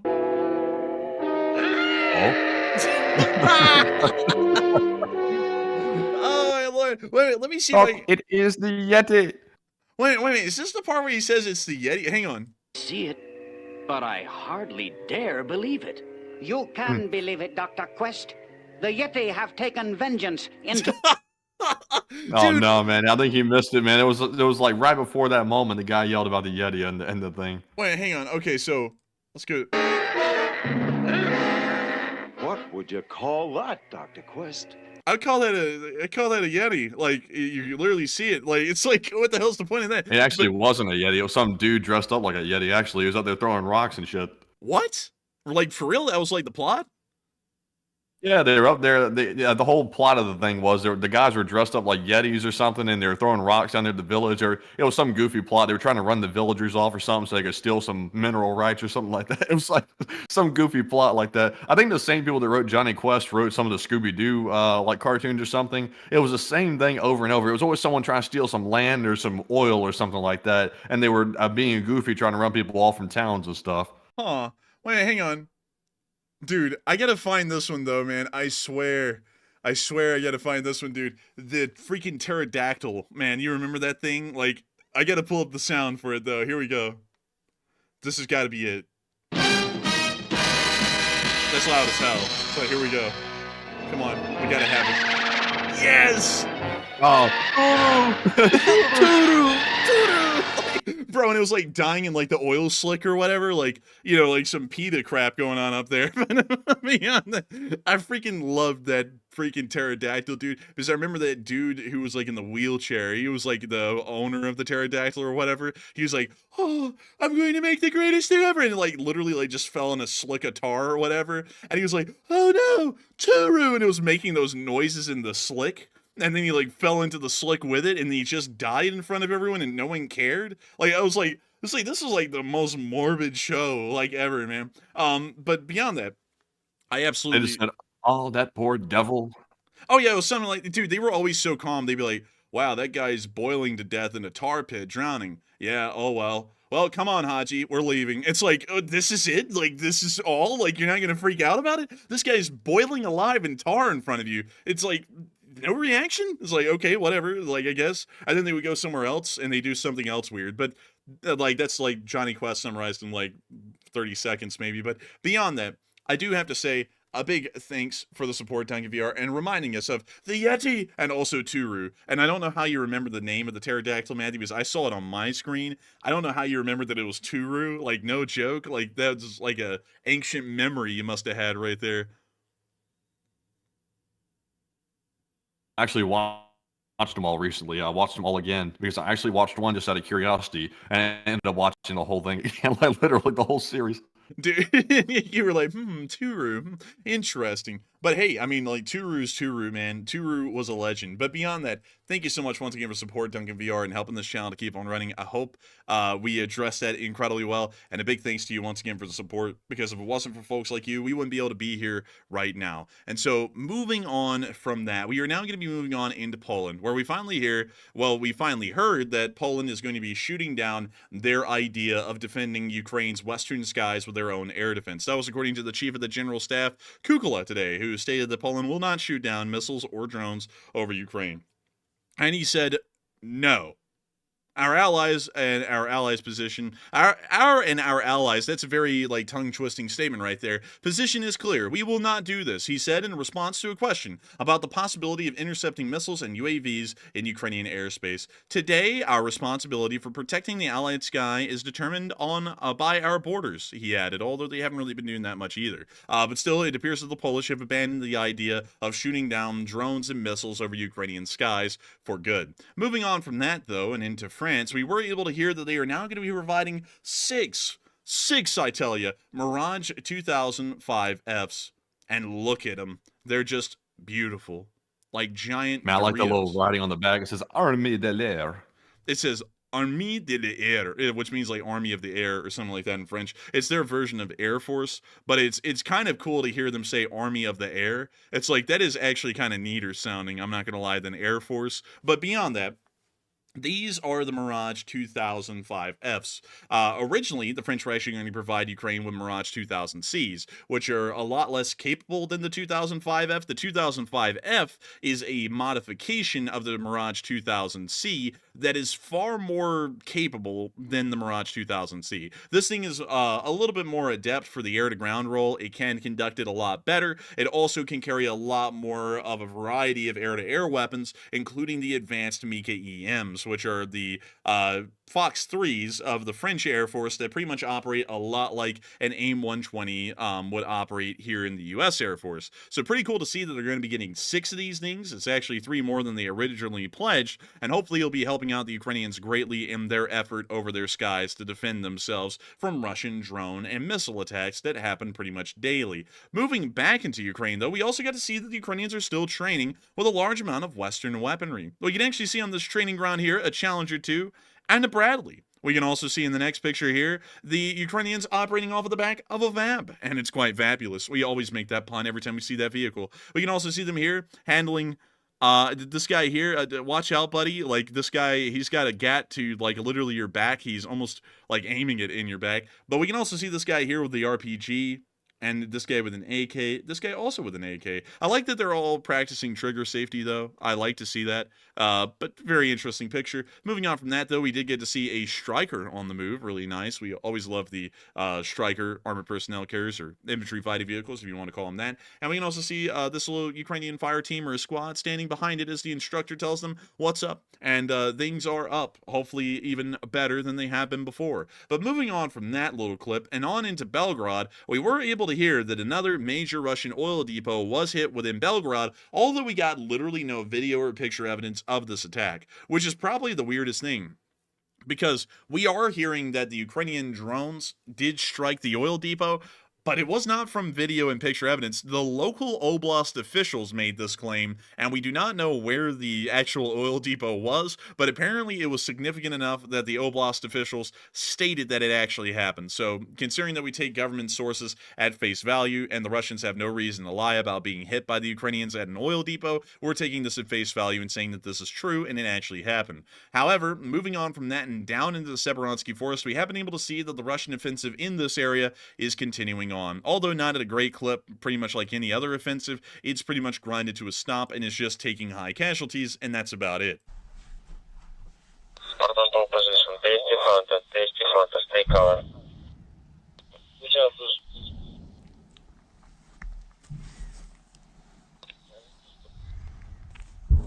RFA++. Damn, that was a loud beeper on that thing. Dude, it gives away all stealth. They know you're in that exact spot. Oh, well, you hear the shells landing in the distance as he looks out into the forest. Oh. Oh, there's the RPG. Holy moly.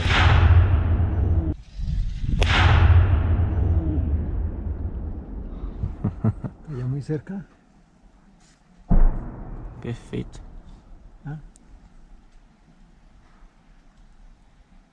Cayó cerca. Não. Acertaram dois ali já.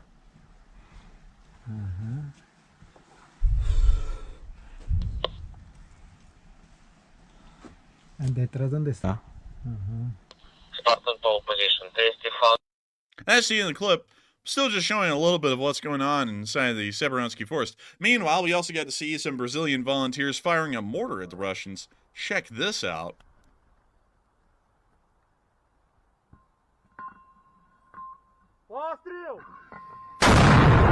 Holy moly! The recoil on that thing.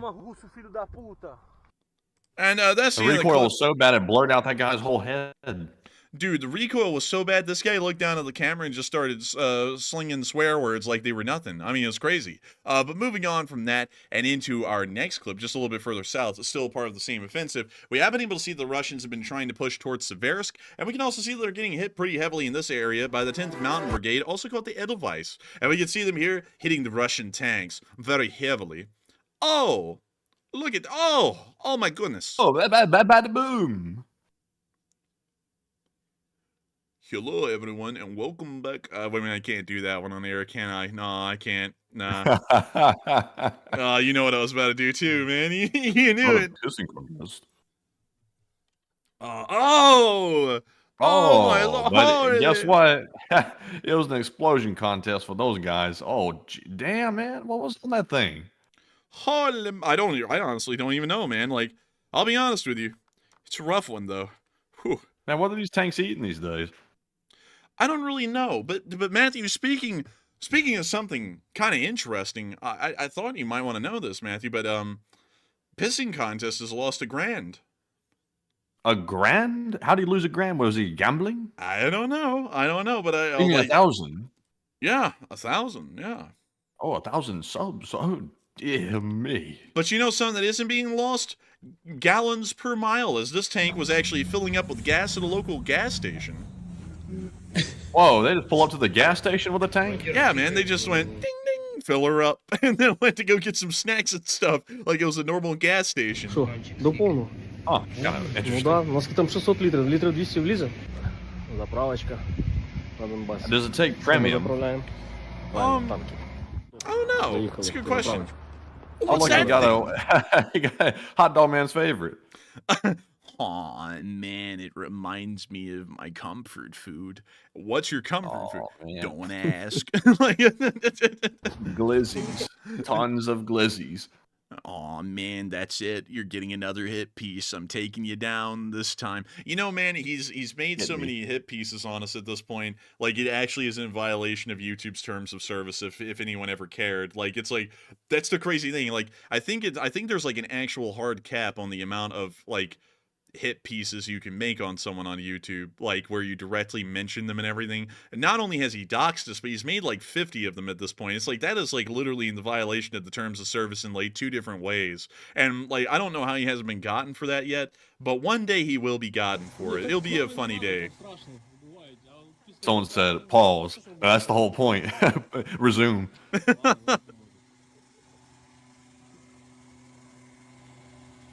Oh my god! Oh my god! $3,000. Oh, yeah, that's in hryvnias, right, or something. Yeah. And also, I think that's liters, not gallons, down there. Okay, I was about to say, like, dang man, this tank's freaking guzzling. Dude, I forgot that for a second too. I was like thinking that they were going broke. I was like, who's paying for that?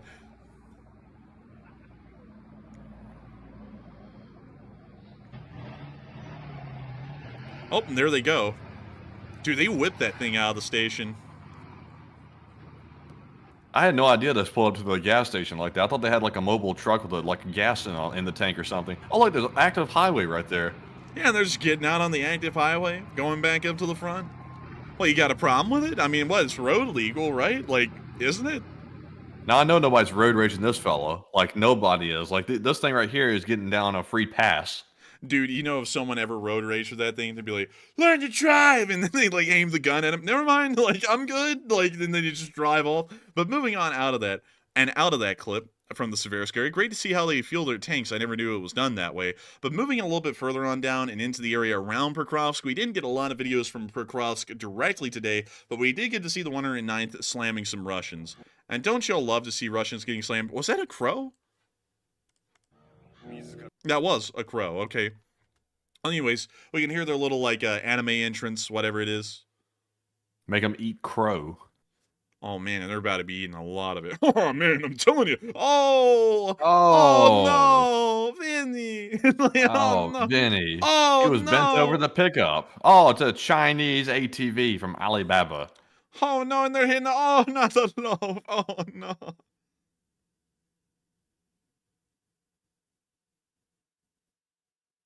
Oh, no, when they got the loaf and it's on fire. Oh, no. That's it.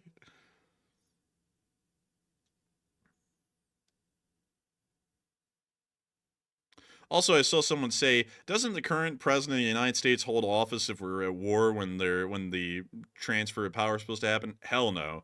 Like, I'm sorry. Like, I'm going to word this as plainly as I can. We do not have a backwards-ass constitution like Ukraine where that would be the case. Like, the transfer of power happens regardless. Like, we could literally have had a nuclear onslaught in between the election in November and January, and the new president, if they're still alive, will take the current president's place. Like, that's how it will work.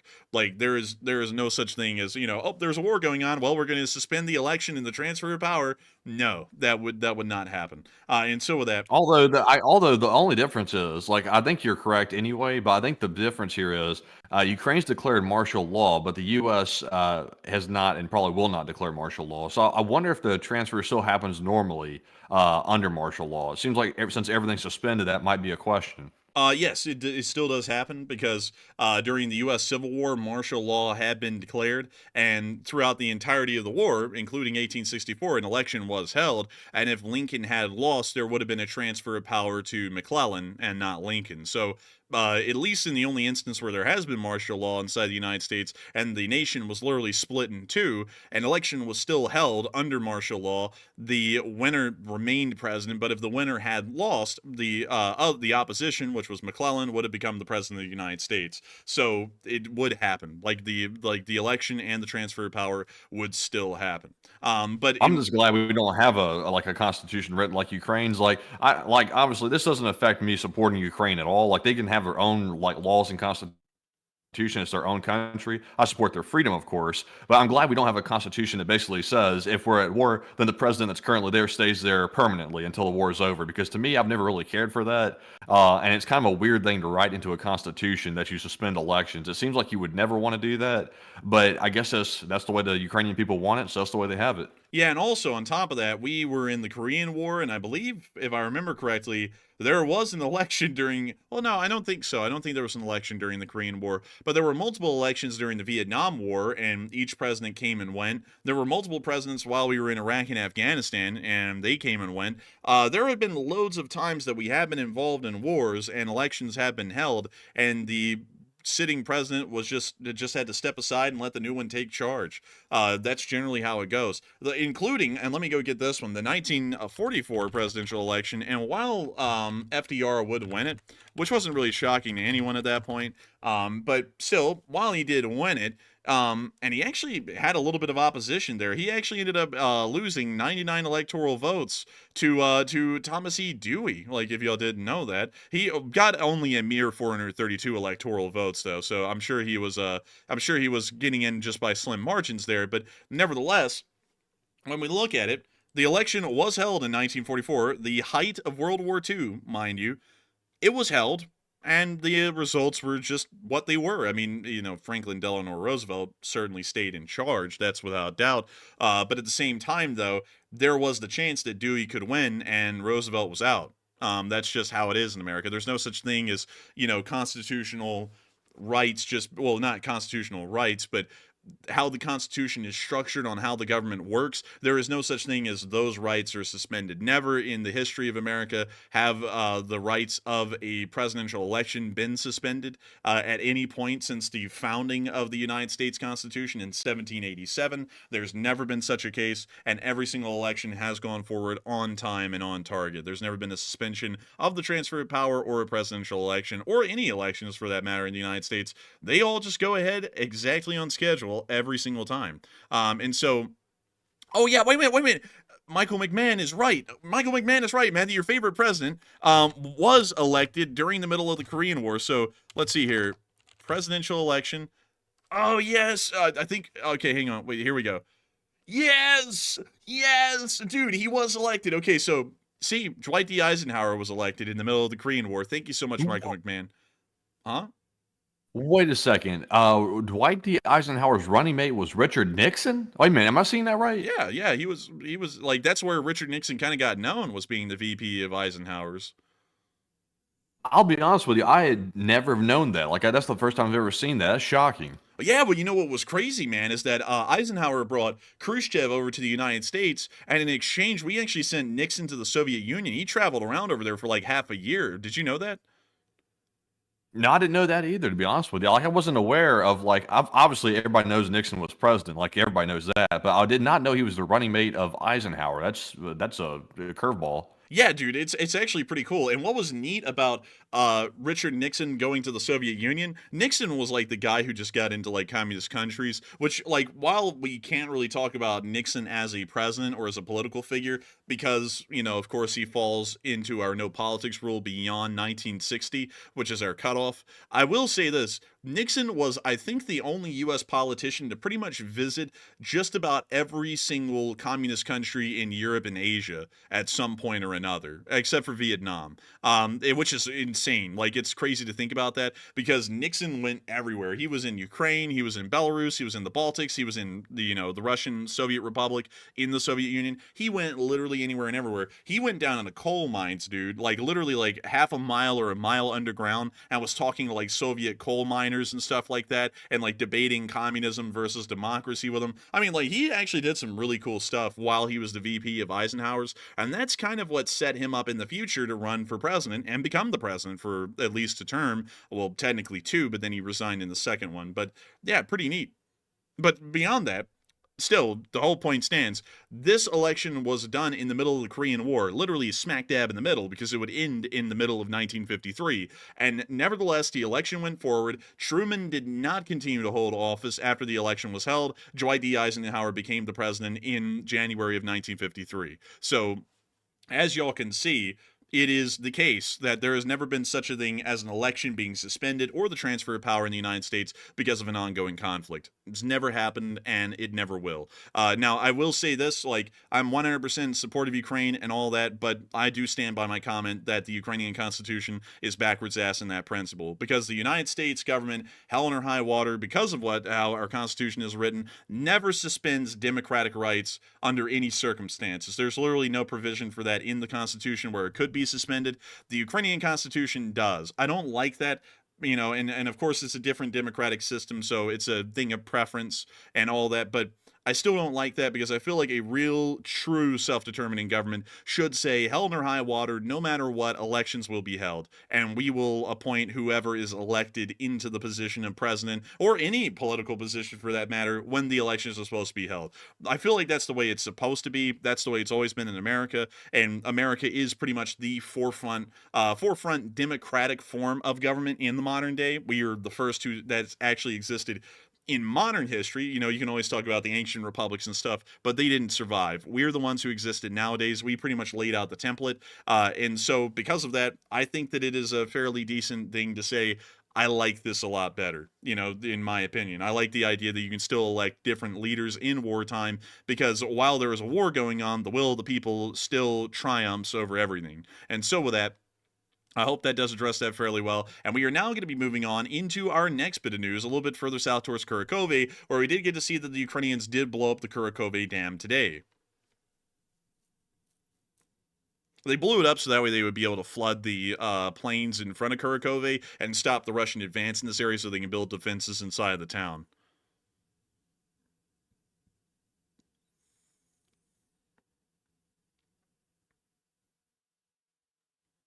And then M said, it's easy to have elections when the wars were never on U.S. soil. Yeah, I guess the American Civil War didn't happen, right? Like when the country literally divided itself in two and like 600,000 Americans died and we still had an election in 1864, did not happen. But moving on from that and into our next clip, we also got to see the very interesting thing that the Ukrainians are holding the Russians back in this area as well, with a Leopard 2, interestingly enough. And here's the clip.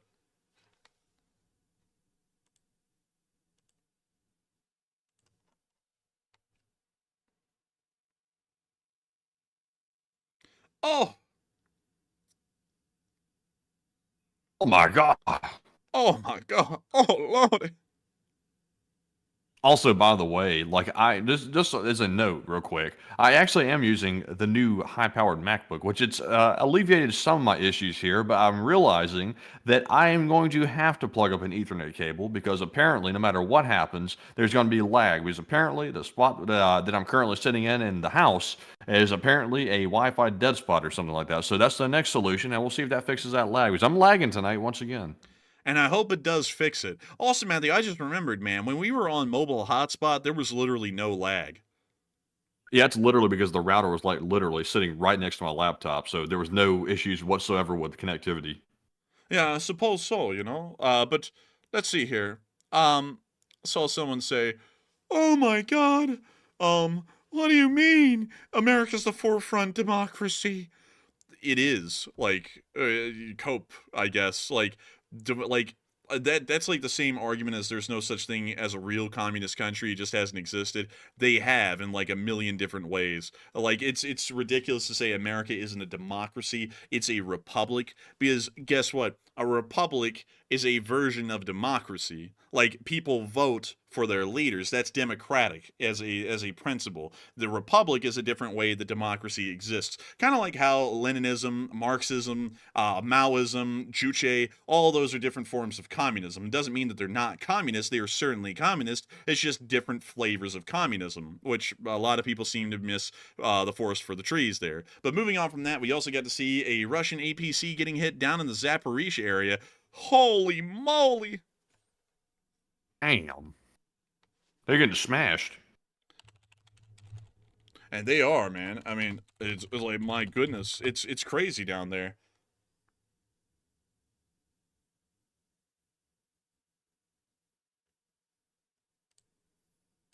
You know what's weird is people saying I'm not even lagging. Like, I'm glad I'm not lagging on y'all's end, because I hate to think you are hearing this, like, stuttering and stuff like that, but apparently it's just on my end, so I'll have to figure out what's up with that. And let's see. I want to find something. I see here. Yes, I'm trying to see here if I can find you an answer to your questions, to your tribulations in the chat. Because you see, Matthew, there's someone who keeps insisting that a republic is just not a democracy, and it's not a true democracy. And you see, oh man, not that one again. Oh, please, not that one again. We've got to find it. Oh goodness gracious. Let's see here. Let's see. Let's see here. Yes. Oh, here we go. Oh, heavens. This is from the Merriam-Webster Dictionary.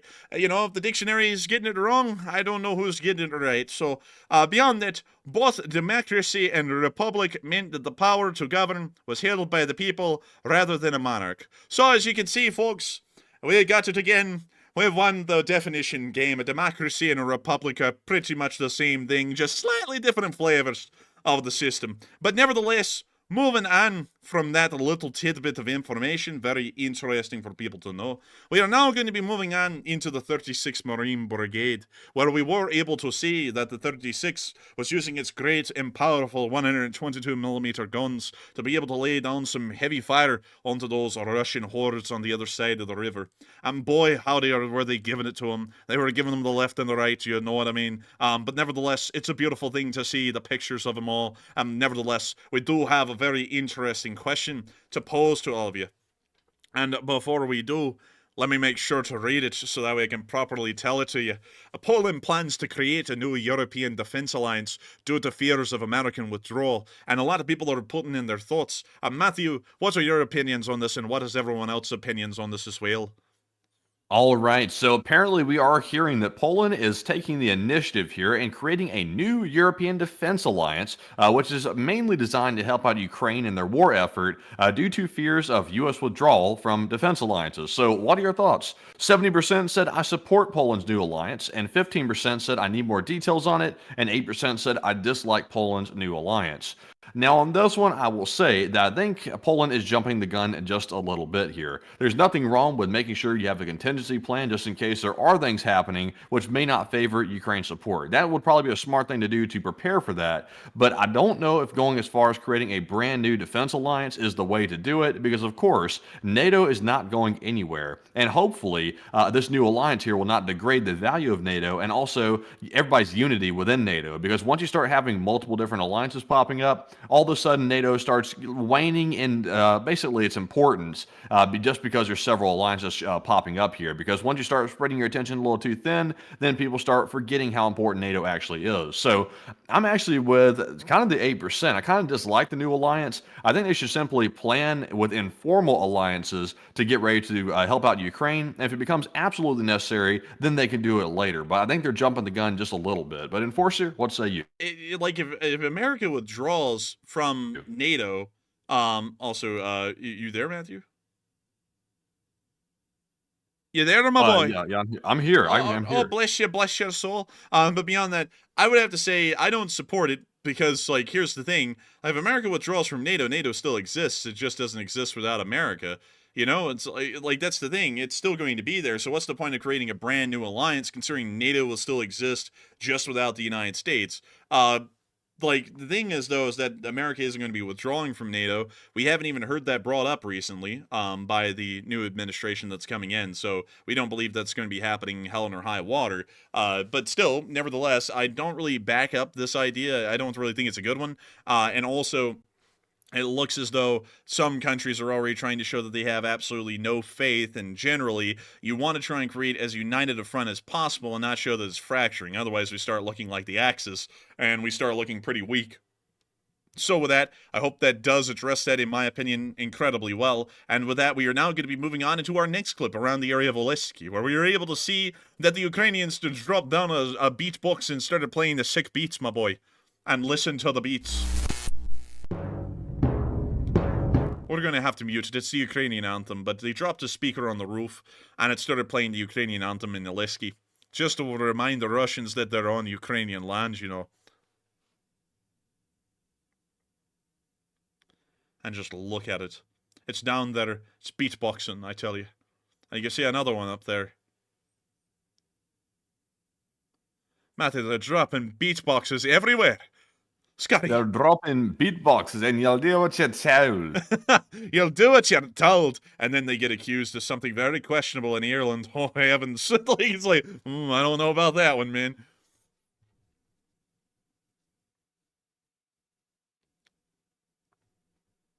And let's see here. That's the end of the clip. Very nice to see them dropping down the beatboxes as they are laying down the beats about as goodly as they're laying them in the sheets. And so with that, moving on up and into Kyiv, it's time for us to get to the speech from President Volodymyr Zelenskyy here on days 700 and, well, actually, 700, what the hell am I talking about? It's day 993 of the war. We're only 7 days away from, you know, the amazing 1000th day of the war. And so, without further ado, if the speech will load, here, any second now. Oh, God bless your soul. Oh, goodness. Let's... Brother. I'm beginning to wonder if that's our Wi-Fi having problems at this point. I'm very curious, because I'm literally connected into the Ethernet, and this is persistent. Oh, it's not persistent any longer. Here, without further ado, here's the speech, damn it, and here you go. Peach! Здоров'я, шановні українці, українки, головне за сьогодні. Перше, є рішення для багатьох наших воїнів, які хочуть перевестись в інший підрозділ в Збройних силах України. Кабінет міністрів сьогодні затвердив постанову. Технічно функціонал готовий. Міністерство оборони визначить, як стартуватиме система. Все має працювати через Армію+. Жодної бюрократії. Має бути чітка відповідь на кожен рапорт. Міністерство оборони має пояснити суспільству всі деталі, що на першому тестовому етапі, що після повного запуску. Всі рішення військових командирів по рапортам будуть моніторитись, щоб не було необґрунтованих відмов. Алгоритм реагування на рапорт визначений. Система має запрацювати саме так, як ми про це говорили із хлопцями на передовій та з представниками громадянського суспільства. І я вдячний усім, хто був залучений до розробки цього нового функціоналу. Сьогодні ж доручив Міністерству оборони та Генеральному штабу доповісти, як поширити цю можливість на всі сили оборони та безпеки, зокрема на Національну гвардію України та прикордонну службу. Всі наші воїни заслуговують на однакову повагу. Друге. Провів детальну нараду щодо інших питань, про які ми говорили з представниками громадянського сектору. Питання про офіцерські звання та посади. Є вже бачення, як це можна зробити більш сучасно. Технологічна ставка. Ми погодили формат роботи і триває визначення конкретного складу, і відповідальних осіб. Санкції, тиск на Росію, зокрема проти тіньового танкерного флоту. Є система заходів, будемо більше працювати з партнерами, хоча це і непросто. Третє. Вірчі грамоти від послів країн наших партнерів, які почали працювати в Україні. Посли Греції, Албанії, Японії та Єгипту. Я сьогодні переговорив з кожним. Разом маємо робити все можливе для відновлення повної дієвості міжнародного права і підтримки України і звичайної людської справедливості того, на що заслуговує кожен народ. І ще одне. Підписав сьогодні кілька указів про санкції проти російських підприємств та фізичних осіб, які працюють заради інтересів держави-агресора і забезпечують їй можливість уникати відповідальності за війну. І Україна обов'язково скоординує такі свої санкції із санкціями партнерів. Зокрема, у тому, що стосується авіаінфраструктури Росії. І ще указ про встановлення професійного дня Державного бюро розслідувань. Сьогодні вже 9-та річниця ухвалення закону про Державне бюро розслідування. Я дякую кожному, кожній в структурі ДБР, хто дбає про державні інтереси і власною роботою забезпечує більші можливості для справедливості в Україні. Відзначив нагородами хлопців з Державного бюро розслідувань. На жаль, 2 посмертно. Хлопці виконували завдання в прифронтовій зоні. І зараз ще запланована розмова з прем'єр-міністром Канади. Багато питань. Головне – наша подальша взаємодія з Канадою та загалом з державами Групи 7 заради зміцнення наших спільних позицій і захисту України і всіх партнерів від постійного російського бажання завдати ще більше шкоди війною і втручанням. Дякую всім, хто з України. Слава Україні! And Hiram Slava. And Hiram Slava. And really quickly, Matthew, I was trying to tell you, God bless your soul. I couldn't throw up the Discord because if I did, it stopped the speech. You see, it's on the same screen. Let me try and restart it though. Hang on just a second. Hang tight there, old buddy. All right. And so we're going to get back in the call live on air. Hello? Hello? Can you hear me? Yes, hello. Oh, bless your little heart, my son. And also, Matthew, before we move on, I've got a treat for everyone. Your sticks even touching the ground, man! Oh, jeez. Man. Dude, that's the whole accent that I was doing right there. Huh? Jesus Christ, this lag. Oh, God.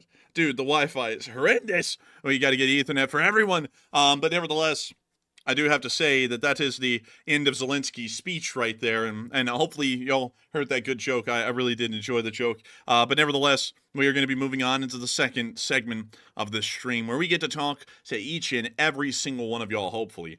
We will be addressing all of the super chats that we've gotten, and as many live chats as we possibly can. And also, of course, I've got to tell you that we've enjoyed talking to y'all so far, and we hope that we get to enjoy talking to y'all a great deal more. But nevertheless, Matthew, what do we got? All right, so moving on to our last question segment of the night. We are fresh out of polls, actually, because we've already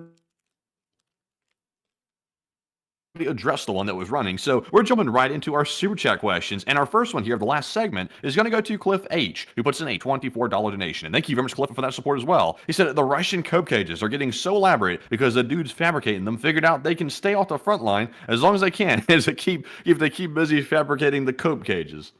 You know, that actually might be what they're doing, like, Cliff. Actually, that's a pretty interesting idea right there. And I also got to say, a big thanks to you so much once again for the support and helping the channel to keep on running and bringing in a hot, fresh set of brand new ideas. I actually didn't think that would be the case, but when you think about it, if they're welding together all of these little sprigs onto this one BTR, there's no way they can go to the front. They're doing work vital to the war effort. And so I would have to say, Cliff, you've cracked the code. That's the exact reason that they're doing that, most likely. I would be entirely honest with you all. I'd have to say, huzzah to you, huzzah even. And so with that, I hope that does address that incredibly well, greatly well, heavens be. While I quickly try and make sure that everything's running on my end here, so let me make sure that it is, and let me just make sure that it really is. One second, I'm just trying to go through here and check things. It looks as though things are running fine over here, I would assume. So, with that, thank you so much once again for support, Cliff. I hope that does address that incredibly well, and we are on to the next one. All right. And also, someone came in here right there in the live chat and said the moderator needs to correct information about the U.S. government withdrawing from NATO. Nobody said that we were withdrawing from NATO, but there are fears running around of that. So just to make that clarification, I did state that correctly earlier, but just to make sure that was clear as a bell. But nonetheless, we're moving on to our next super chat question here, which goes to JD Macco 23, who puts in a $20 donation. And thank you very much, JD Macco, for that support as always. He said, my freaking dog Emma is enormous. 166 pounds Newfoundland, and check them out and take one from the chat and Slava Ukraine. And let's see here. A Newfoundland, a Newfoundland dog. Can we get the dog? Holy moly, dude! These things are huge. Oh, man, those are massive. Dude, look at this thing. Holy moly. Jeez. I'm not gonna lie, that looks like that dog that Cujo was on that movie that went mad. Man, it actually kind of does, man. I wonder if that's the dog that they used. Also, sorry, Leonardo. I thought you were talking to us. I was like, we didn't say crap about country people at all. But still, this thing is freaking huge. You know what? We got to find that out. What was the dog in Cujo? Let's see here. Let's find that out. It was a Saint Bernard. I guess. It's a little bit different. Aren't these the dogs, these Newfoundlands right here, that have that barrel that they carry underneath their collar? No. That's the Saint Bernard. Okay, it's one of them, and I guess it's a Saint Bernard. Can we see a picture of a Saint Bernard? Yeah, sure. You want to see a picture of a Saint Bernard? Sure. Here you go. The Saint Bernard. That's weird. That other dog looks a lot more intimidating than this one. I should have picked the other one for Cujo. There's their barrel. Yeah, there's that freaking barrel. There it is. These things are cute. I think I like them a good deal. I think they're really sweet. And apparently they have great dispositions. But still, folks, the dog that owns my heart is the Corgis. I love the Corgis so much. I would never replace them for any other dog in the world. You just truly can't get a better dog than a Corgi, specifically the Pembroke Welsh breed. Look at that thing. Isn't it sweet? Man, you gotta love Corgis, man. I think Corgis are the best dog. Man, you just look at him playfully romping in the fields, Mr. Corgi tearing Sheba's ass apart. It's just a wonderful thing. It's just an incredible thing. And that's something that's actually started to happen lately. Mr. Corgi got neutered, if y'all didn't know.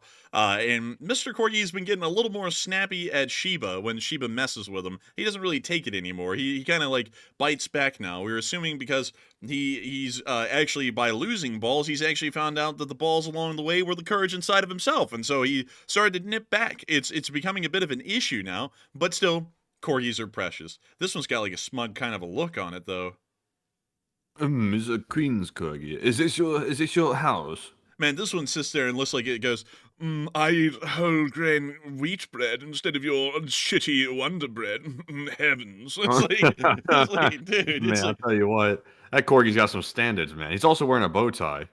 Yeah, it is where. Oh, dude, that's actually very snivel, even snobby. You like maybe sniffle.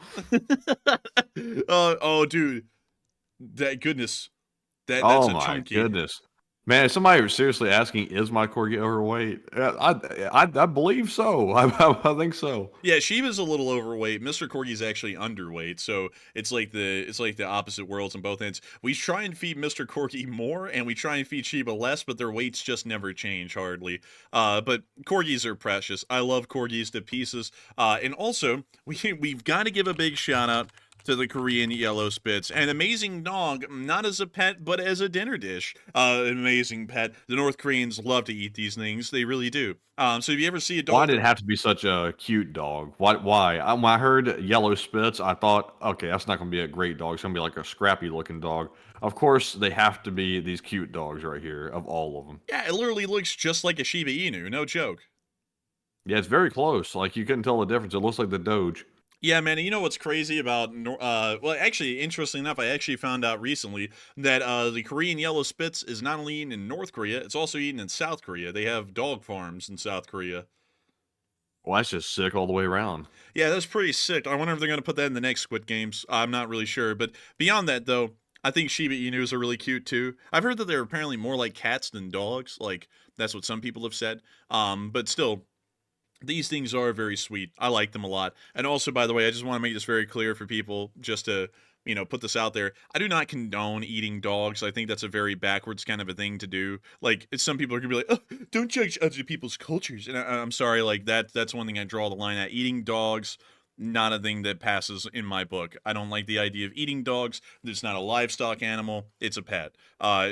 Like literally the entire history of dogs with people has never been as a livestock animal. It's always been as some sort of a companion to people. So they're not supposed to be eaten. That's just like the social order that's been set forth in between dogs and people for as long as history has been recorded. So eating them as like a livestock animal, that's pretty bizarre to me and very backwards. Also, the Shiba Inu, man, that thing's on that grind, man. That thing's working. That thing went to Hustlers University right there. It's got a chest of gold in its dreams, man. Like, geez. Man, I like how the headline here is crypto bull run to make Sheeb reach 1 cent next. I think 1 cent is literally the lowest that Sheeb could probably go. So it's like, if it's just barely reaching 1 cent, that's not a good sign. Dude, they're literally battling to have the value of a ruble. It's like, dude, give up, man. It's like, that's not worth it. But yeah, Shiba Inus are cute. Let's see here. Someone look up the Tibetan Mastiff. We'll take a look at that really quickly. Tibetan Mastiff. Or Cane Corso. Someone said that's a very intimidating looking dog. Holy moly. I'm not gonna lie, like I used to like really big dogs like this, but I've kind of like come to like smaller dogs, I think, because the big ones, like I remember there was a German Shepherd that lived in our neighborhood a long time ago, male German Shepherd. I loved the dog to death. Like the dog was literally my best friend. It literally just lived down the street and would come over to the house because the owners didn't take care of it properly. But at the same time, I was always leery of that dog. So I'm like, this thing's big enough, like he could actually like take me down if he wanted to and like chomp me to bits if he got angry. And sometimes he did get angry. He'd snap and stuff like occasionally. And I was like, I don't know if I like this big dog thing here because I feel like I'm at the mercy of the dog sometimes. Yeah, I don't really like that a bit myself. Like, corgis are really cool because they're small enough to manhandle if you needed to. And not, well, like, we don't manhandle our dogs ever. Like, I pick them up and just hold them and hug them and stuff. But if you ever needed to, like, manhandle them for some reason, it's easy. Like, like bathing them and stuff. You're not going to have, like, a giant fight and a struggle. But, still, I just like them more, to be honest. Like, I generally thought I would not like smaller dogs until we got corgis, and I love smaller dogs. Like, they're an amazing thing in their own. Except for chihuahuas. I hate chihuahuas. Like, I think they're terrible. Like, let's see here. Yeah, there we go. Ugh. I don't like a chihuahua. That's probably my least favorite dog. Man, Yeah, these things are rough. They're always twitching and stuff. Like whenever you're around them, they're always like twitching with anger. Like I'm gonna just tear you to bits. And it's like that. This is like literally the most fragile dog ever. It's like if any dog to have an attitude like that, it shouldn't be this one. Aw, man, it's a tweaker just like me. And this is like that's what a hot dog man's like. He's like a chihuahua. He's always shaking with anger and lashing out at everybody, but has no ability to do really anything. But they're just very loud. Let's see here, man. What else? Let's see. What other dog can we bring up really quickly? Just one more for the books. And let's see here. Geez, let me think. I'm trying to see if anyone threw in another interesting one in the chat. Let's see here. Hey, man. It's a bad Mastiff. Cane Corso. The what? A Cane Corso. How do you spell that?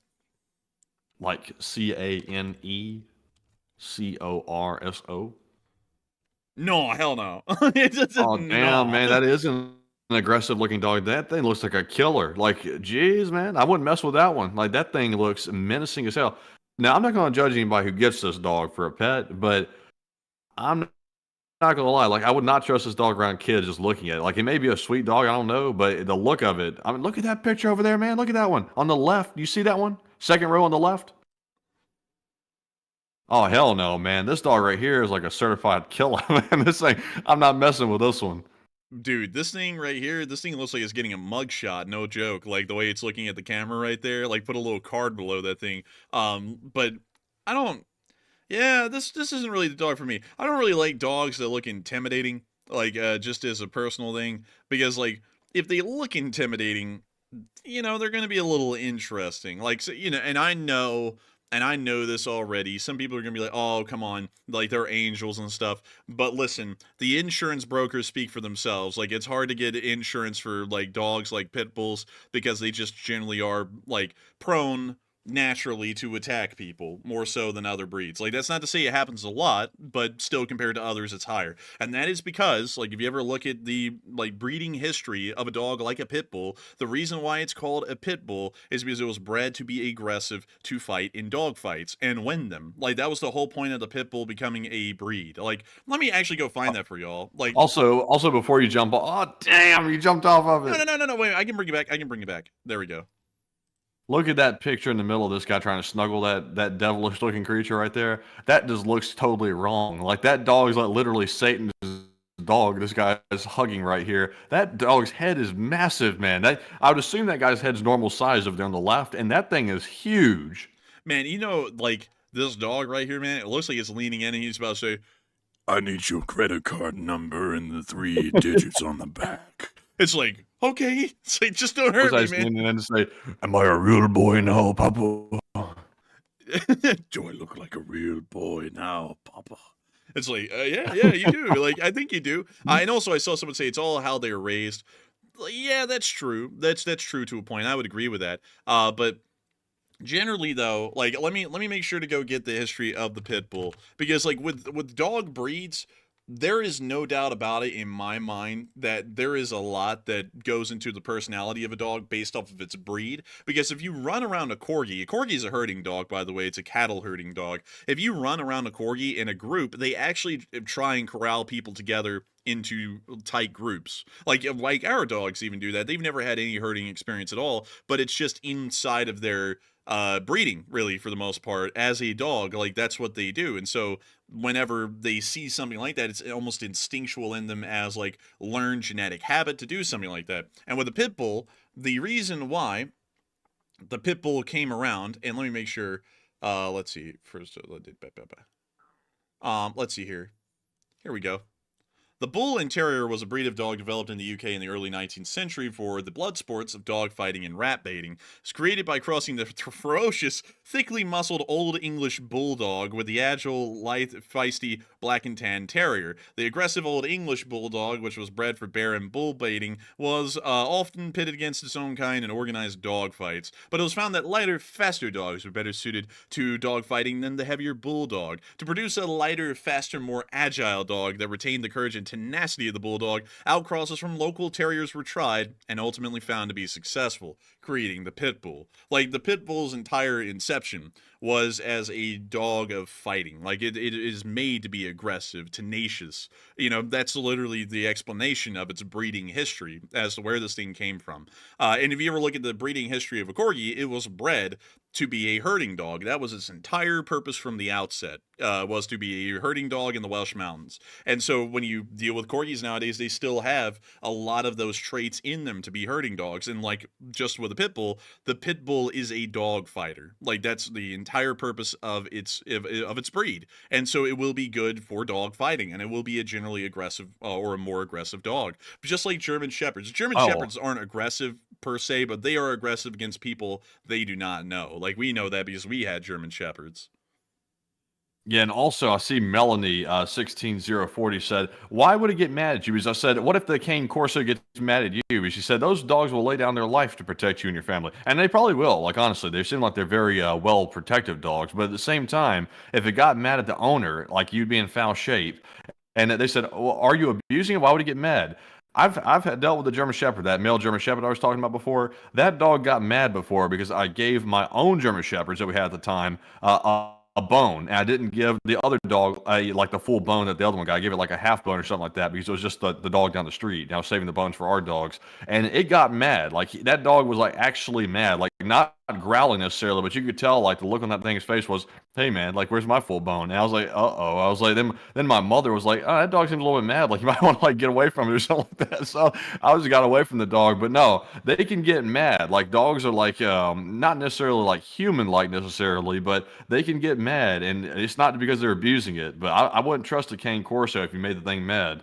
Yeah, you know, like, that would be my opinion too. You know, like, that generally if a dog's going to lean towards its natural tendencies. And if it was bred to be a fighter, it was bred to be a fighter because genetically the thing's going to be more prone to aggression, and so it's good. It's a good fighter. You know, that's generally how it works in my mind, and that's generally how it works, at least from what we can tell based off the statistics of dogs. You don't see a lot of corgi attacks put down on the records, but you do see a decent amount of German Shepherd and Pit Bull attacks put down on the records. Not to say I don't love German Shepherds. I love them to bits. We had 2 of our own, and we also had that one from down the street. They were all very sweet. Like, I loved them to pieces, but at the same time, I do know, like, don't let that thing out around a random stranger. There's a chance they're going to get them. Like, I remember one time, Maddie, remember when Happy Girl and Baby Girl, which were the names of our dogs, were out, and that guy came over, and he almost got attacked by him because they just didn't know who the guy was? Yeah, and also that dog down the street, I saw him bite a guy in the ass before that came over one time to like work on the plumbing. And of course, we didn't control the dog. Like, it wasn't our fault that the dog bit the guy. Like, he just came out of the woods one day as the guy was coming over to fix a pipe or something like that. This dog from down the street came over, bit the dude in the ass, and then it ran off and back down the street. Yeah, I remember that. Oh my God, yeah. I knew that dog was trouble, man. I knew that dog was trouble. I love the dog, but I knew he was trouble at the same time. Like, that dog might bite me in the ass next or something like that. I'm not messing around with it when I'm giving the bones out. Like, I'm not giving any bones out around that dog. Man, but our German Shepherds, by the way, were good. Like, we always made sure to treat them well. We didn't ever, make them aggressive or anything. Like, we weren't like those weird dog owners who like treat their dogs like crap. We love our dogs and we always treat them really well. But even still, German Shepherds are just wary of strangers. Like, if you don't expose them to a lot of random people throughout their lives, someone shows up and they want to start growling at them and stuff, because I guess they assess them as a threat because they've never seen them before or they're not familiar with them. I don't know. But that's generally just what they're geared towards. Not that there's anything wrong with that, but, I just understand that as a fact. Those dogs are going to be more aggressive just because that's in them. But anyways, with that, I hope that does address that fairly well. And man, I felt sorry for that HVAC guy who got bit in the ass too, because he just got bit in the ass and got no closure. Dog ran off. It wasn't even our dog. Like, he just got bit by that random dog and it ran off. But anyways, with that, He handled it. He handled it actually pretty well, actually, because, he just got bit in the ass. He was like, "Oh, like, no problem at all, guys." So I was like, "Dude, that dog literally just got your whole ass, like, in his mouth and chomped down as hard as it could." It's like, he was like, "Oh, no problem at all, guys. If it's just a stray dog, those things happen sometimes." I'm like, "Well, I'm glad you're taking this well," because I'm like, just from a distance, I was like, "Damn, this guy's whole, this dude's about to get chewed up by this dog." I was like, "We can't even stop the thing. Like, it's not even our dog. I don't know how to control it or anything, because I'm scared of the dog, too." I'm like, "This dog might turn on me next if I try to stop him. So I'm like, hell, I don't know what to do. Man, oh man, but those owners, man, were garbage because we actually tried to get the dog to stay Oh, they down were. there at one point, and I went down there trying to get the dog back in their yard, and the guy who owned the dog came out and started complaining to me that I was trying to keep the dog at his house. I was like, dude, this is your dog. I was a kid at the time, but like looking back on it now, I should have actually like said something that would have been appropriate to the situation. Like, you jackass, this is your dog. Like, why the hell are you getting mad at me? We should be mad at you that it's coming down here. I should have threatened to call the animal control folks on that dog and that guy for letting the dog just wander around like that. But you know, I was a kid. I was like, I think like 13 at the time, so I didn't know. I was like, oh, okay, and then I just went home, and the dog followed me home, and I was like, damn, the dog's still here. But anyways, with that, I hope that does address that fairly well, at least in my opinion. But still, JD Mako, the Newfoundland dogs are freaking huge. They look sweet though. Like, those dogs do look sweet. And from what I could tell, they were used in search and rescue, which is really cool too. And so with that, I hope that addresses that the best I can. And thank you so much once again for support, JD Mako, and helping this channel to keep on running. And with that, we are on to the next one.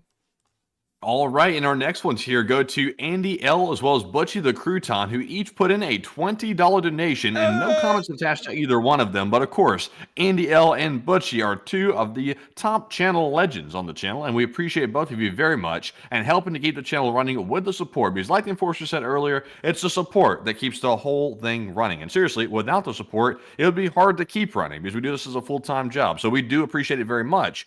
And with that, we're moving on to our next one, which goes to Brian Morgan, who puts in a 20. He said, which ASMs did the Houthis use? And I'm a Navy veteran, 77 to 83. And thank you so much for being one of our Navy veterans here in the Lee Spring Navy here on the channel. And also, very interesting time to serve in the Navy during that period, because I think that was just a few years before Operation Praying Mantis. So I'm sure you had a very interesting kind of a service history there. But beyond that, we actually do not know at the moment. We have not gotten a statement from the Houthis or the U.S. Department of Defense letting us know the exact details of the anti-ship missiles that were fired by the Houthis. So at the moment, we really don't know. I'm assuming that they're probably some sort of a Soviet variant that is being issued to them by the Iranians. But even still, there's a wide enough variety of anti-ship missiles, and there's so little information about how the attack unfolded that we really don't have a good enough profile to go off of to be able to identify the anti-ship missiles at this moment. So unfortunately, I hate to say this, I'd have to declare ignorance on that for now. Hopefully we'll be able to get more information later and get a clear answer to that. But I was also trying to figure that one out as well, Brian, because I have no clue what the anti-ship missiles were either. And I was like, what is their range? What was their speed? You know, like, what was their kind of like attack pattern like? You know, because there is, I forgot what the name of it is. I think we called it a sickle.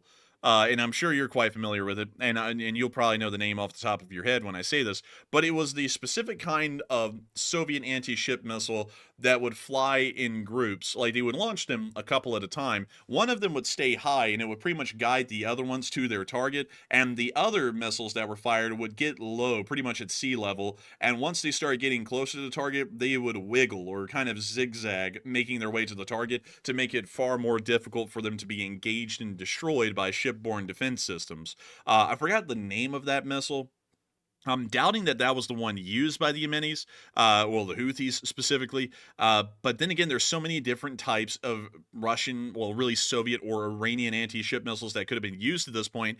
We really don't know. And that's unfortunately why I have to declare ignorance. But still, I thank you so much once again for support, and I hope that explains why I know so little to be able to give a clear answer on that at the moment. But still, huge thanks to you so much once again. And let's see. Oh, and thank you, Brian Morgan. Apparently, it's called the Shipwreck. And let me go see if I can find the Shipwreck missile, because it was a really cool one. I think they still actually use it in the Russian Navy. Oh yeah, it's the P-700 Granite. There we go. And so here it is. Let me show you all the picture. This is what a Granite looks like, at least from a side view. It's a really cool missile, actually. And these were actually the ones carried on board the Moskva when it sank. Did you know that, Matthew? These were the ones. These are the ones. Well, I guess the missiles were made of granite, but the Moskva sure was not made of granite. Man, I'll tell you, it certainly wasn't. But the Slava class cruisers, let's see here, Slava cruiser, there we go. The Slava-class cruisers actually carry those in these side-mounted tubes right here on the vessel. So they carry loads of these things, and when they are ready to fire, these giant vault doors on the front will open, they'll fire off the missile, and then these things, of course, being launched in droves, will all fly in a formation until they start getting closer to the target, and then all of them, except for one, will hit the deck. The other one, the last one that didn't hit the deck, will actually fly at, like, I think it's like 20 or 30,000 feet, and turn on its radar, because I believe it has some sort of a surface radar, and it'll be able to map out where the enemy ships are and guide all of the missiles into their target. It's a really, well, at least for the time, it was a really advanced form of anti-ship missile system, and it was actually dangerous enough that the United States Navy, specifically the carrier groups, found out a way to be able to screen for them well before they even got close, because if they get close in, there really was no way to shoot them down with a great deal of efficiency, at least at the time. So it's a really interesting kind of a thing, the evolution of naval tactics by the US and by the Soviet Union, because they literally were like completely different kinds of evolutionary trees of technology that the Soviets and we were doing at the same time. But anyways, with that, I hope that does address that well, and also share a little bit of naval knowledge that I have, at least a little bit. And speaking of which, if y'all want to see those weapons in full scale, in their almighty glory, why don't y'all try out a new game? It's a great game. We're not sponsored by them, by the way. I just like to share games that I think are really cool. And I've not been able to get the hang of this one. I've been getting beaten on this one, the little bit I tried it today, but it is Sea Power, Naval Combat in the Missile Age. A really cool game that's actually set in your time in the Navy, Brian Morgan. It actually does cover the vessels that were used during your service, which is pretty cool because you can map out any scenario you want in this game and battle it out with the Soviets, or you can be a Soviet sailor battling it out with the US Navy, or really the NATO naval forces as a whole. It's pretty cool, actually. And I would highly recommend, if you're into games, try this one out. I still haven't mastered it or even have an understanding of how to play it. Surface level naval tactics aren't really my strong suit. Really, naval tactics as a whole aren't really my strong suit. I'm more so focused on the ground and air side of things, but still pretty cool stuff to check it out. And so with that, I hope that does address that the best I can, and thank you once again for the support, Brian Morgan, and helping this channel to keep on running. And with that, we are on to the next one. All right, and our next one here goes to Adam McLean, who puts in a $20 donation, and thank you very much, Adam, as well for that support, and we appreciate it. He says, because this channel is absolutely rules. Hey, thank you so much for the support, Adam McLean, and helping this channel to keep on running. Thank you for supporting it, making this thing possible. If it wasn't for folks like you who thought this channel was amazing and decided to support it and help it to keep on running, we wouldn't be able to be here right now. No joke, we literally would not be here. And if it wasn't for folks like y'all, we would have never been able to make this thing possible. And so with that, a massive thanks to you so much once again. I hope that addresses that incredibly well. And with that, we are on to the next one. And our next one here goes to none other than Bearcat, who puts in a $20 donation, and huge shout out to Bearcat as well for that support. He said, what is the difference in between a weenie missile and a ballistic? I'm not sure what the last part means right here. Do you know what that means, Enforcer? I don't know. I don't know. I do thank you for the support, though, Bearcat, and helping this channel to keep on running. Sadly, I wouldn't know, because I don't know what a weenie missile and the other one is. The icky sticky. I don't know what it is, really, to be honest with you. I wouldn't know how those missiles performed. But I do thank you for the support and helping the channel to keep on running, because if it wasn't for folks like you, we wouldn't be able to be here right now. And so with that, thank you so much once again, and we are on to the next one. All right, and our next one here is going to go to none other than Ed, who puts in a $13 donation, and thank you very much, Ed, as well. He said, Irish Ed here, appeasement has not worked for the USA. He said, we dug ourselves into a hole. And also, let's see here, he said, he believes that the Middle East situation will improve very quickly, and he says, I think we'll be okay, and what say you? If I'm certain of anything, I'm not going to joke, it will be the Middle Eastern situation will be fine. That's one thing I'm 100% certain about. And I just find this to be the darndest of things, really, to be honest. Isn't it weird how every war is not our problem except for the ones in the Middle East? Like, I just find that annoying, you know, like as a general thing. I find it hypocritical, and I'm just going to comment on that for a quick second. You know, like, some people will say, oh, it's time to cut Zelenskyy off of his allowance, or, oh, Taiwan, that's China's thing, let's not be involved in foreign wars. But then when something happens to Israel, this specific group will go, oh my God, it's our God-given right to obliterate the Iranians. It's like, why in the world is that the case in the Middle East, but not elsewhere? It's like, I don't like that. It's also the same thing with the other group, because they're like, oh, the Israelis, like, forget the Israelis. But Ukraine, it's a righteous cause. Like, just to make sure that we do this across the board, because you can make an equal argument on both sides here. It's so annoying to me that that's the case, because it's like, isn't all of them in Western interests? It's like, why in the world are we picking and choosing which ones are important and which ones aren't? Because to me, they're all equally important, and they're all battling our rivals or the Axis powers on all fronts equally. So it's like, why in the world is one of them, oh, this stupid war full of crooks, and oh, we can't fight that one anymore. We can't pump our money into there. But then when it comes to the Middle East, we're like, oh, we have to bomb the Iranian. Like, the Israelis don't even need to lift a finger. We'll go in there and bomb the Iranians for them and overthrow the government and everything. And the poor little Israelis, they can sit it out and just drink a lemonade. It's like, what is up with this? And then, like, the other side does it in the opposite. They'll be like, oh, the Israelis, those crooks, those assholes, they could just, they can just rot. But the Ukrainians, it's a righteous cause. We need to pump all of our money into this. It's like, why is that the case? Like, to me, I find them equally important. I think that we should dedicate resources, time, and attention to both of them. But I don't know why it's like that, and it's kind of like this arbitrary enforcement or understanding of American strategic imperatives globally that's done. I just don't understand that. So I will say this, though.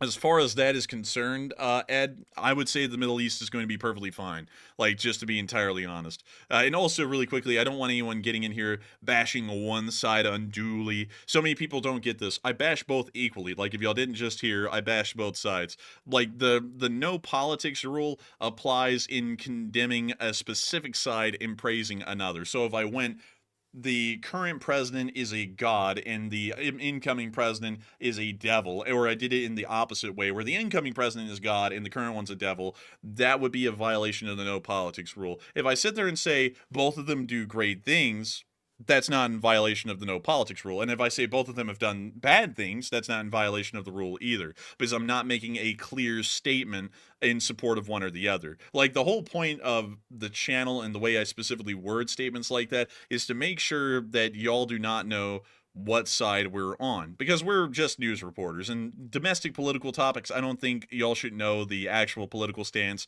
of the people covering your news. Like, I think that's not something that people should know. People should generally assume that you're going to be fairly neutral even on your analysis, and so that's why we do it that way. I don't ever want anyone to sit there and go, oh yeah, the enforcer channel is Democrat or Republican. Like, that should never be the metric that this channel is measured in, because that's literally the way everyone else does it, and then I think they become hacks. Like, we just cover the news, and what y'all like in politics or what y'all dislike is y'all's own opinion. I'm just here to equally assess the situation as best as we possibly can.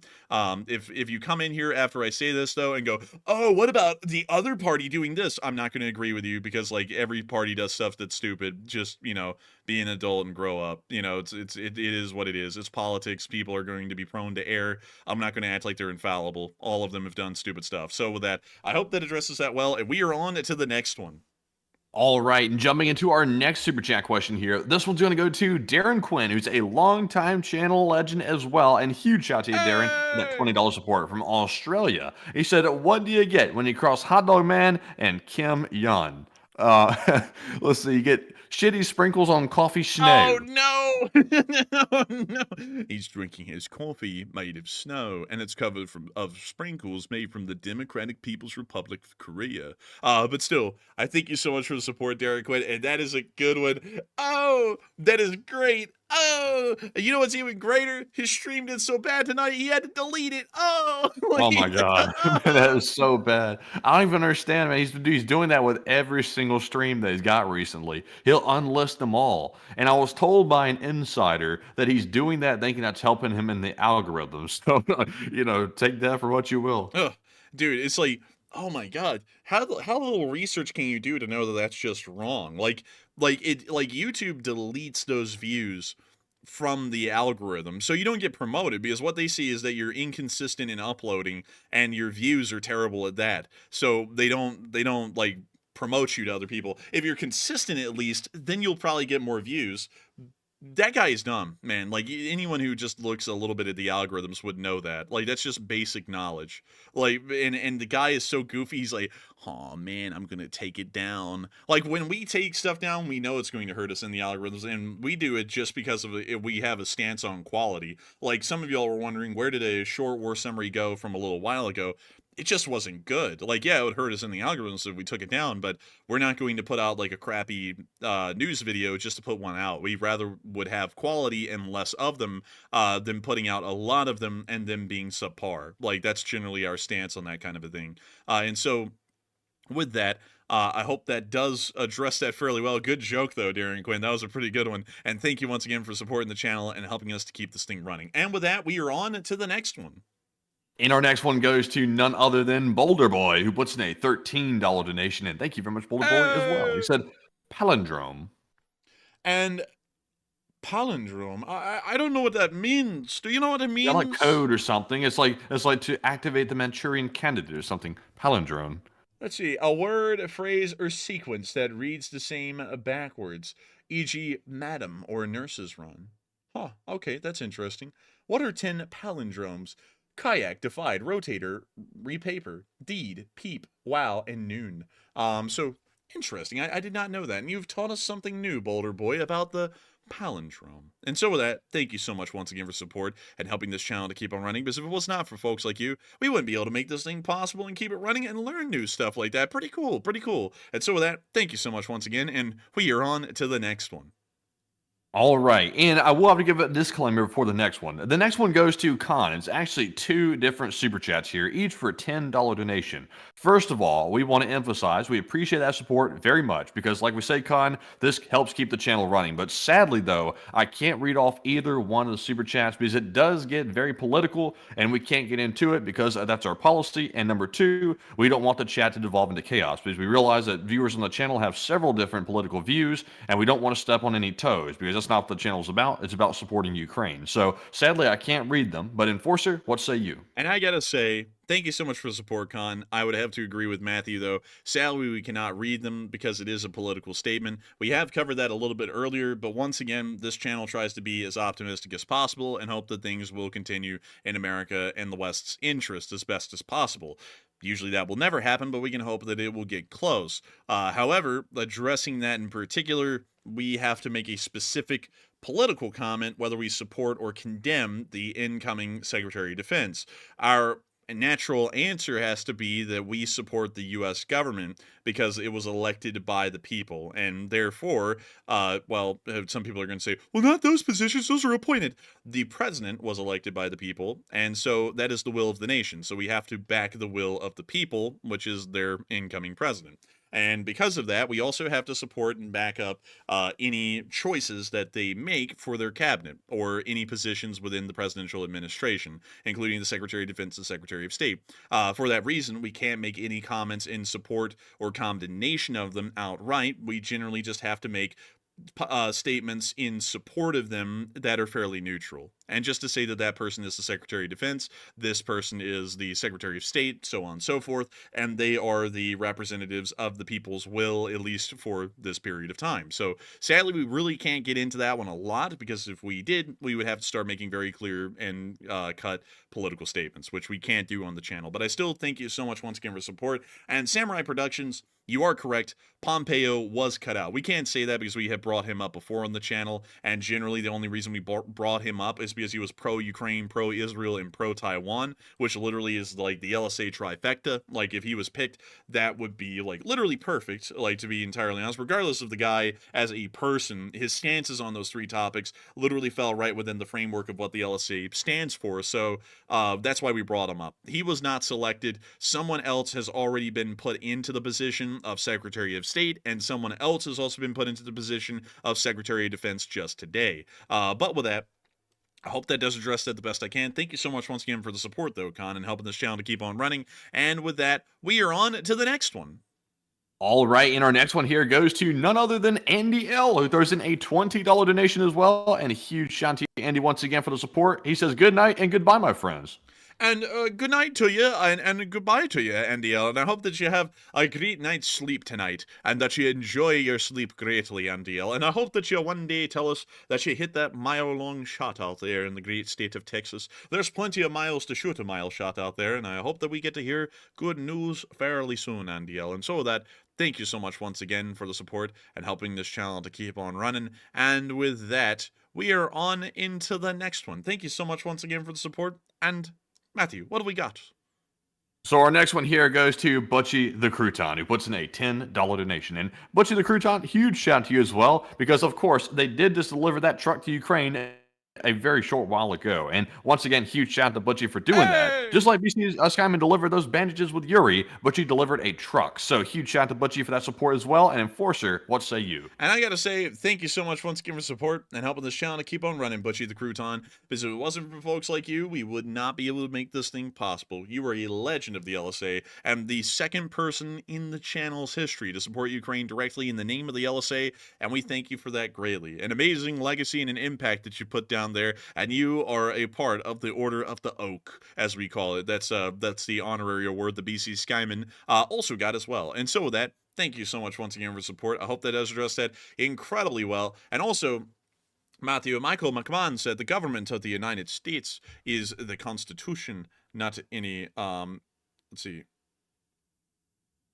And so that we got to see that Michael McMahon said the government of the United States is the Constitution, not any human, as the nation would not be elected officials or any authority to do such. And that is true, but at the same time, though, the Constitution lays out the framework for folks to be in charge of the U.S. government through those elections. And so when those people are elected, it generally is the case that you back them. Like, I feel like it's a hypocritical thing for people to say, I support the Constitution, not the president, because the Constitution lays out the authority in which the president is the president, and the members of Congress are the members of Congress.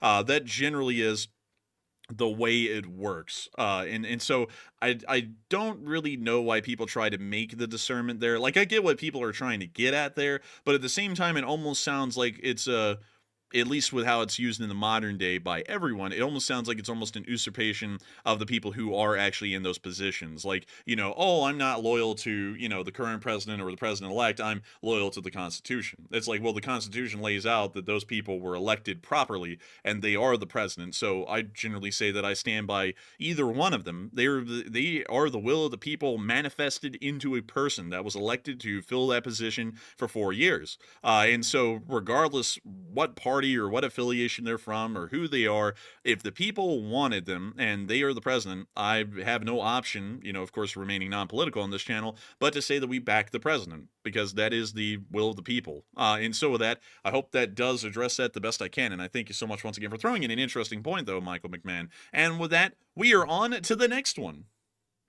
All right, in our next ones here, we actually have a humongous amount of $10 super chats from Avari Mendebradas, who's, of course, a channel legend. I'm counting them up here. 1, 2, 3, 4, 5. So we have 5 in total here. That's sad I had to do that, like a 1, 2, 3, 4, 5 for 5 super chats, but it is what it is, quick maths. But Avari has said it in the first one here, and it looks like they are meant to be read off in order, so I shall read them off in order. Avari says, an Irishman, a Scotsman, and a Yorkshireman walk into a pub after a long day, and they each order a pint while chatting about footy. I guess that's football. He said, the Irishman says, we may not be the best in the league, but our fans are fierce loyal, eh? And you won't find a prouder crowd than in Dublin. And the Scotsman scoffs, proud's good, but passion's better. He said, you've never heard true passion till you've been to a match in Glasgow. The Yorkshireman just smirks and says, yeah, lads, that's cute, but you'll never know true pride till that stood at Tellin Road, listening to your whole crowd chant, we are Leeds.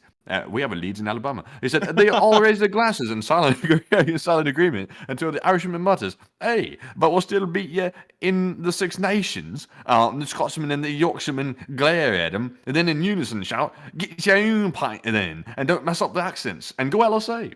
And long live the LSA, and I gotta thank you for the massive support of Avari Mendebradas over all of those super chats, and I gotta thank you for throwing in the accent hill right there. You'd have to go through every single accent in the book, and I got to tell you, that would be really hard to do, because I have very limited control over the accent that I'm doing right now.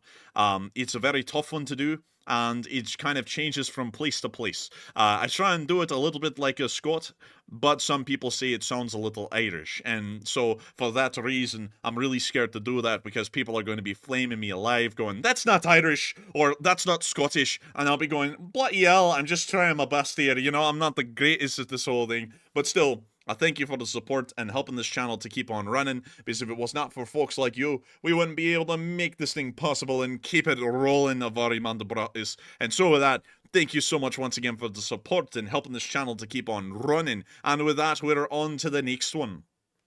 And our next one here goes to none other than Robert Johnson, who puts in a $5 donation. A huge shout out to Robert as well. I don't see a comment attached to it, but thank you very much, Robert, for supporting the channel as well. And we also have a $5 super chat from Los Spadera. I think that's how you said their name. It was like in some very strange characters, and I tried to translate it the best I could. But huge shout out to you, Los Spadera, for that $5 support. They said a new fan, but huge fan here. Love your channel, and you guys are awesome. And thank you very much, by the way. They said, I have a 10-year-old newborn and falling asleep to you guys every night makes my day.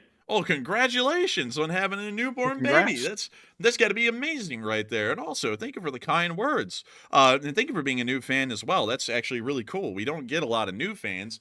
Usually we do get a lot of new fans. You know, we've grown a lot recently. But at least in terms of like the live chat and people in the live chat, we don't really see a lot of new faces all the time. Usually it's like the same people who've been here for years. So it's great to see you in the live chat. And also, it's great to see you in the super chat, Los Spadera. And also, I gotta say, I'm glad to hear that we're able to help you catch some sleep. I'm sure having a newborn baby, they cry a good bit, and there's a lot of lost sleep there in terms of hours.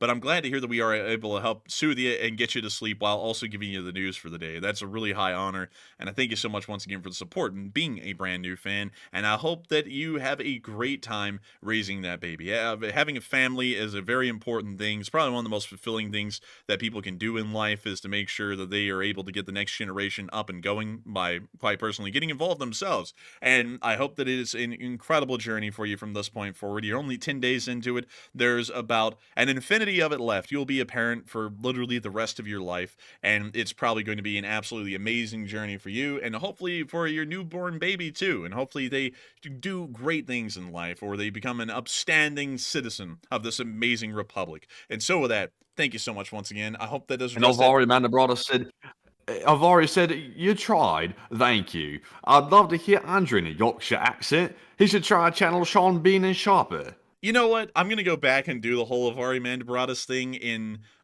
you know, like in the accents. I'm gonna try it, but I can't guarantee y'all that it will be good. So I just gotta tell y'all that up front. But beyond that, thank you so much once again for support, Los Spadera. And now we're going to revisit Avari Mandabrata's super chats, and we're going to try and give them the proper justice. An Irishman, a Scotsman, and a Yorkshireman walk into a pub after a long day, and they each order a pint while chatting about a footy. The Irishman says, "Ach, we may not be the best in the league, but our fans are fear." Oh, that's Scottish. Let me think here. I gotta do.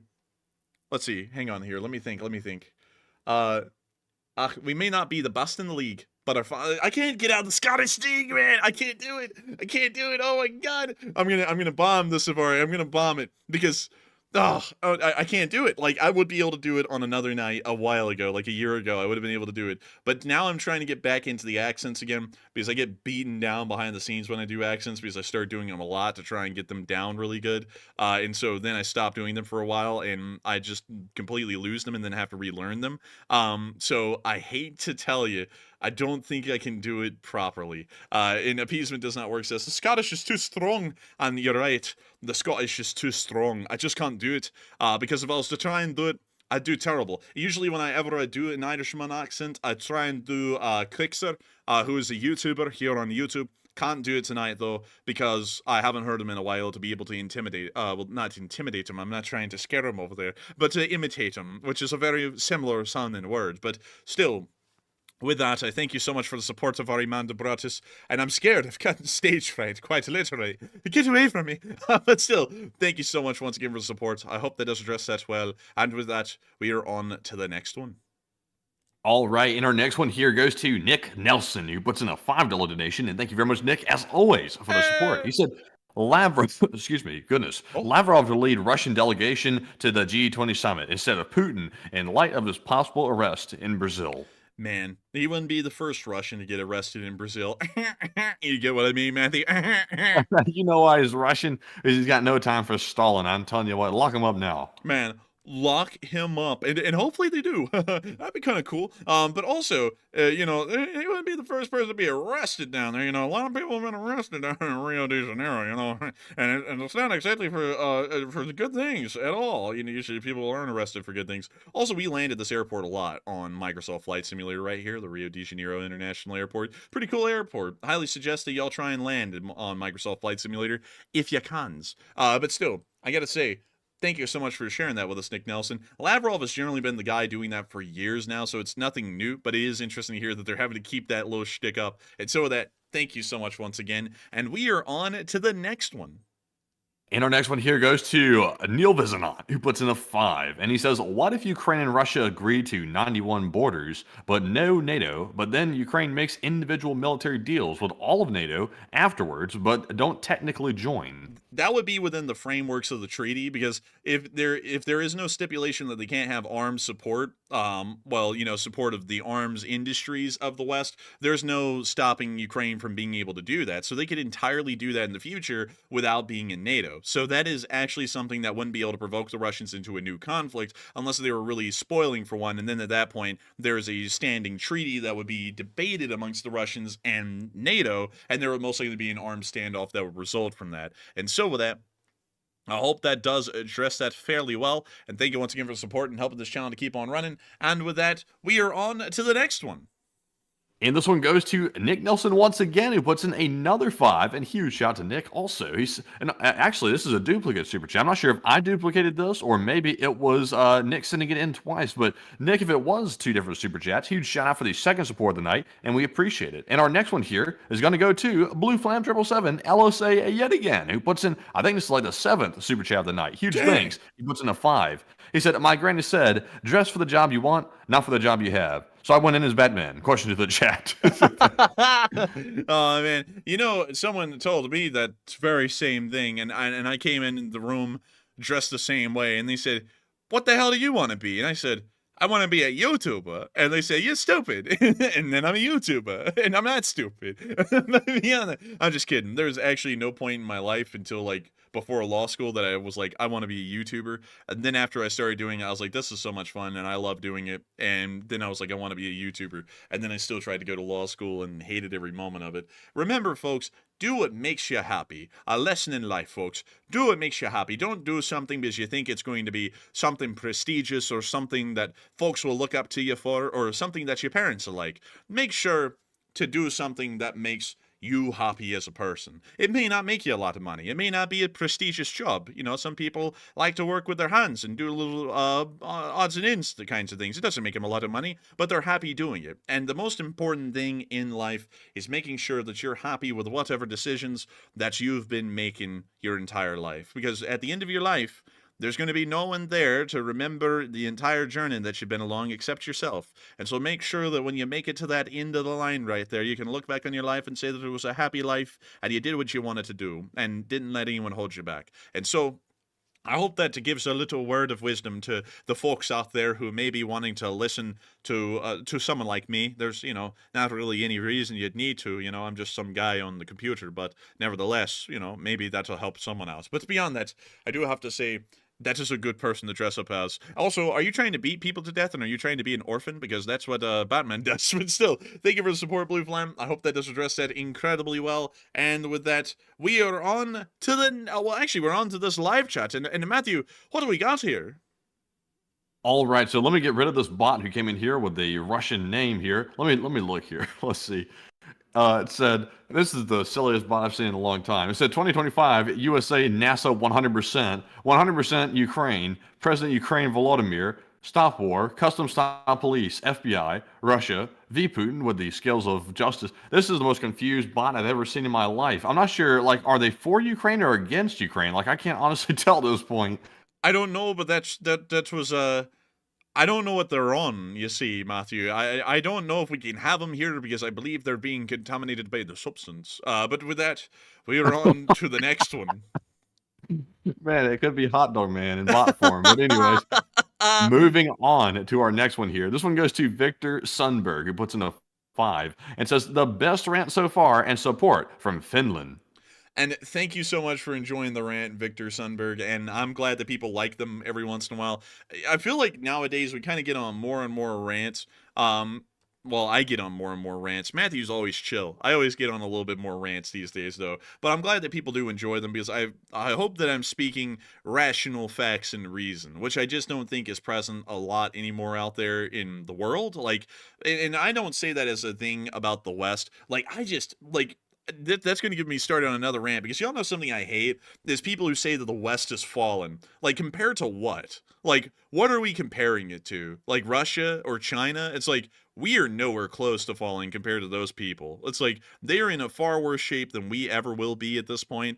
Like, what is up with people saying this kind of stuff? And I cannot stand that. Like, I hate it because, like, I can think of everyone. Let me think. I could throw some names off the top of my head. And you know, and people will be offended because I'll be spewing like facts on someone they might like. But in my opinion, though, people like, I'm just going to say their names, and it's going to be across the board. There's always this one group I have to include. For some reason, no one's ever heard of them, but I've heard of them before because they're like the antithesis to one political leaning of commentator. They're on the opposite side, so they're kind of like the left-leaning people, and then the other people are right-leaning people. But folks like Ben Shapiro and the Young Turks, just to give two examples so that we were not like getting too into both sides. I don't like the kind of message that they send because they say stuff like the West has fallen because it doesn't agree with my political leanings. It's like, isn't that the whole point of the West, is that, you know, people have a choice and they're not bound to just being forced to agree with either one of y'all? Like, isn't that the whole point of what makes the Western world great, is that people can agree? Yes, no, yes, yes, Yeah, it's like, but can people agree or disagree? And if the group of people who disagree with you is larger than the group you agree with, they're the ones who get their way. That's how it works over here. You just got to accept that. Like, that's a level of maturity I just don't think people possess anymore because everyone believes that it has to be their way or the highway, and I don't believe in that at all. Like, this country is supposed to be one of reason. Our entire system of government is built on one of reason, where people will be able to understand that just because they have an opinion and they think it's the right one, that doesn't mean that everyone's going to agree with them. And if they don't, you got to accept that and move on with it. Like, I don't know what's up with that's because excuse me, sir, facts, excuse me, that's because he's trying to get the, you know, excuse me, ratings, you know, he's got to try to make that cash, you know what I mean? Trying to make that you know what I mean? And I just don't like that at all, because people cash in, they cash in like the reasonableness and the enlightenment of this kind of government here in this sort of a system for cash and for views. Like, I don't like that at all. Like, I hope that we don't exude that kind of a thing here on this channel. We try our best to make sure that we never go down that route, you know, and monetize everything as little as possible and not pick a side to start trying to, you know, pick one of those like political grifts. But I just don't like that at all, how people will do that. I feel like it degrades our democracy, it degrades society, and it makes people start to view democracy as in it has to agree with them, like from either side. Like, whenever an election goes one way or the other, and I've been seeing this for as long as I'm alive now, and it really started strong back, I would say, around 2012. But whenever an election wouldn't go someone else's way, everyone on that side will go, I just don't believe it. Like, that's not how it's supposed to happen, and it's wrong. Like, and that's how it's been since 2012. It was like that in 2012. It was like that in 2016, in 2020. It's like that right now in 2024. I don't like it. Like, I'm the kind of person who says every election, I view them largely as fair and square. Like, if it's if the election is lost by one side, they lost it. If it's won by the other, they won it. Good job on them. In the next 4 years, they have another go at it. You know, that's how it's supposed to work. People aren't supposed to be getting that riled up about this whole thing that folks are, you know, trying to riot in the streets over it. Like, that's like a common facet. Like, I will tell y'all something. No matter where I went leading up to this election, y'all know what everyone was saying, no matter what affiliation they were in real life. everyone was buying guns and stocking up on ammo because they were scared that no matter what side won or lost, there was going to be riots in the streets because the other side wouldn't be able to accept it. And that's not saying, right-leaning, their side wouldn't be able to accept it, or left-leaning. No, everyone was scared. Like, everyone I talked to, no matter what, everyone was scared that it was going to go to hell because everyone believes nowadays that if it just doesn't agree with exactly what you wanted it to be, you have a right to go out there and just cause chaos and raise hell. And it's like, that's just not the way this thing works. It's not supposed to be the way it works. And it annoys me that that's kind of how the system is. Well, not really the system, but kind of how society views it these days on how that's supposed to be. And so that for that reason, that's just why I don't really like that stuff. And that's why I generally don't try and get onto political sides, because you have to get into those camps of people who say that kind of stuff. Like, when your side wins, oh, they're righteous, obviously they would win. And then when they lose, oh, America's full of demons and we have to overthrow the demons. And then it goes into the rhetoric too. Like, the rhetoric these days is insane. Like, it always was strong, like always has been, but nowadays it's just getting into insanity. Like, like one side, like I remember back in, like, I'll make this fair because now we can make it fair because the other side won this election. Back in 2020, when that side won, I remember that they said, oh, this is the end of democracy. They're going to be putting everyone from the other party in camps. They're going to destroy the government and democracy. And then this election, they said the same thing, but it was from the other side. It's like, why can't we just say, they won fair and square. We'll see how the next 4 years go. And if it doesn't go well, then you were right. And I'm sure many people will agree with you and the vote will go the other way. That's how democracy works. And that's just life, like that's how I look at it. But with that, I hope that does address that fairly well, at least in my opinion. And with that, we are on to the next one. And the next one goes to Houthi King, who puts in a $5 donation, and huge shout to Houthi King for that support as well. He said, here is his question. Let's see here. Now, this one right here, I would address it. I'm not sure if the Enforcer is going to address it, but I think it might be in the political category. But thank you for the support, though. And Enforcer, what say you? That is an interesting question. I don't really know if that falls within a political category or not. I kind of feel Can like... I answer it? Yeah, I mean, you can answer it if you want. I'll take a shot at it, too. So to read the question off, first of all, he said, here's a U.S. question. And apparently Houthi King must not be from the United States based on here's a U.S. question. But they said, y'all are from the South too. And why do we see so many Confederate flags and have daughters of the Confederacy statues everywhere? And on that one, it's a little bit interesting, you see, because obviously the majority of people in the South, even though there's a really bad stereotype of racism down here, and there certainly is racism down here, just like there pretty much is everywhere. It exists pretty much everywhere, regardless of who tries to eliminate it the best they can.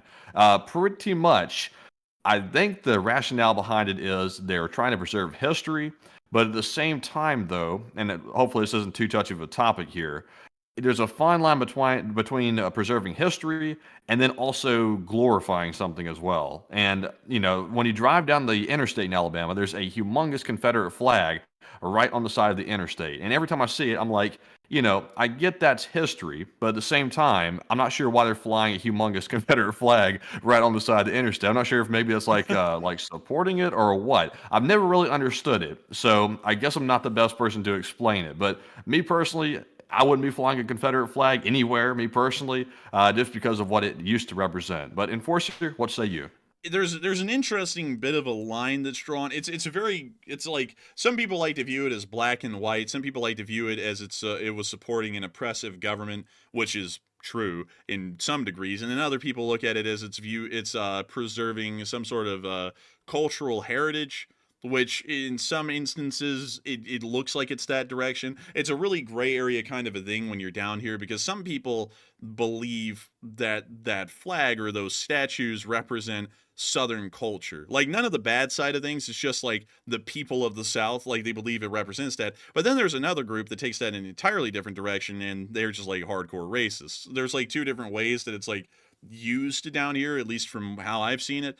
There's not really a lot of them, though. Like there is one giant Confederate flag on the interstate traveling up to Birmingham from Montgomery that you can literally see from like everywhere. Like, the flagpole's like hundreds of feet tall, and it's like one of the biggest Confederate flags that you'll ever see. But the statues are practically all gone. Now, I will say this, though, with the statues themselves, like, I don't think there's an argument there. Those were, like, hardcore racist because those were made during, like, the 1880s and 90s by the Daughters of the Confederacy specifically.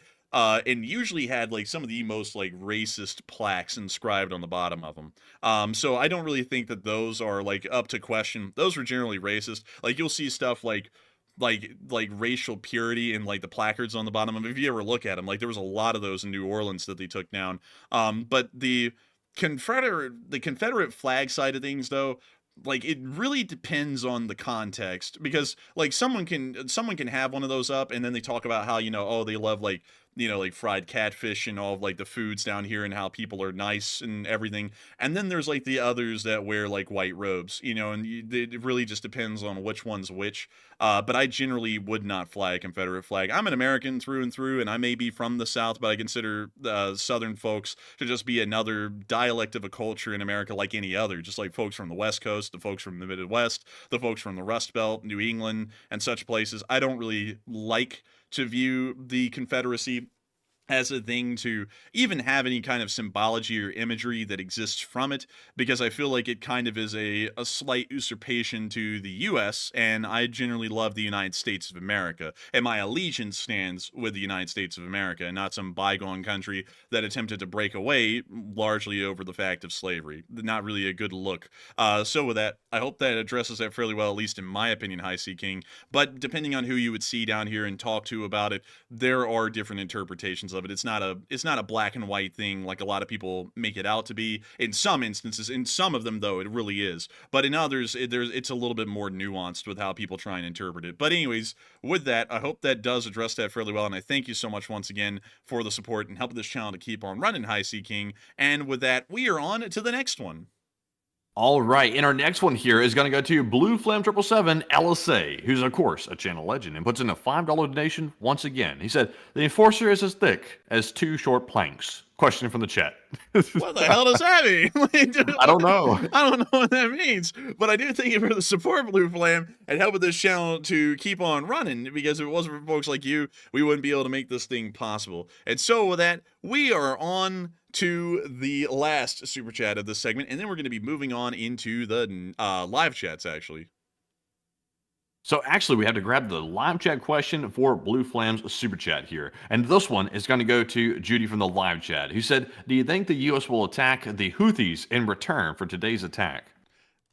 Let's see here. Will they respond to today's Houthi attack? I'm not really sure. There's not really a big mention being made about it at the moment by anyone in the government, so I'm kind of doubting it, to be entirely honest. It's kind of like those attacks on U.S. bases that happen in Iraq, where they shoot down the drone and they just go no harm, no foul, and there's nothing that's done about it. I think it's probably going to fall in that category, to be entirely frank, no matter who's in charge. So with that, I hope that does address that fairly well.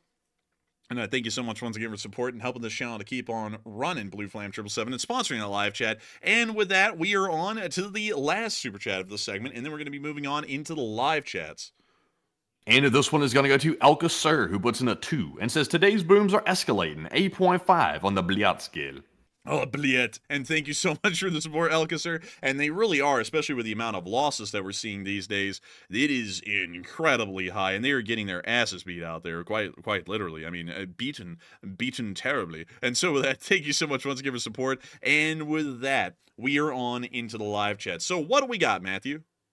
All right, so of course, first up, we got to get the Morse code decoders of the stream, and we had the entire roster like usual tonight, and it's Cliff Simonson, Mark Hodges, Earl Bernew, Kevin J, Paul Schultz, David Millsaps, Royal Fluffiness, and Arabelle Garbo, who says, "Good evening, gents. This evening's Morse code message is the following. The Iranians are trying to play with fire, and they are about to get plenty of it. In LLT, LSA." And I gotta say, thank you so much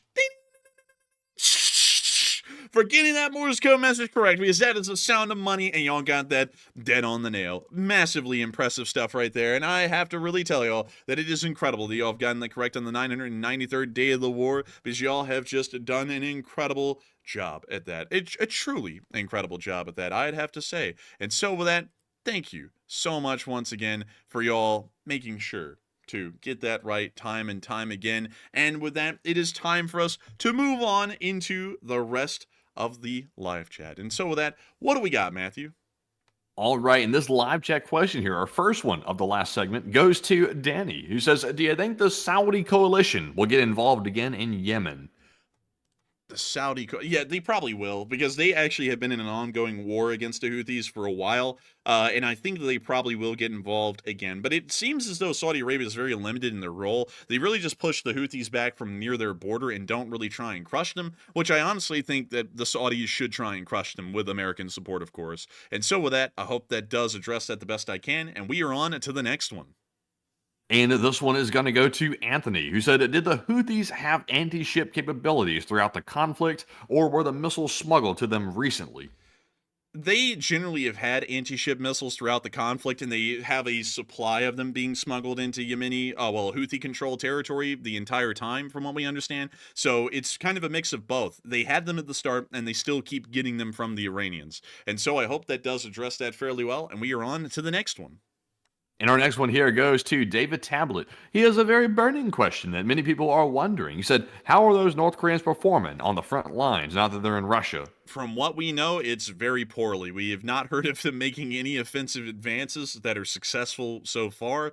They are dying in large numbers from what we understand, but we still don't really hear a lot about them because they kind of blend in with the background noise because they're equipped and fielded a lot like a Russian unit, so it's really hard to tell them apart. And I know a lot of people are going to be like, well, you know, obviously a Korean's going to look very different than a Russian, and that's not necessarily the case. There are actually a lot of what you can describe as more Asian-looking Russians from the eastern areas of Siberia. So a North Korean soldier actually would look a little bit similar enough, at least through a drone looking at them from far away, as a North Korean. So that's kind of the thing. We don't really know if the North Koreans are being wiped out in droves or whether those are just Siberian peoples of the Russian Federation that are getting wiped out by the Ukrainians as well. We really don't know, and I think it's really hard for the Ukrainians to discern that as well. And so with that, I hope that does address that the best I can. And with that, we are on to the next one.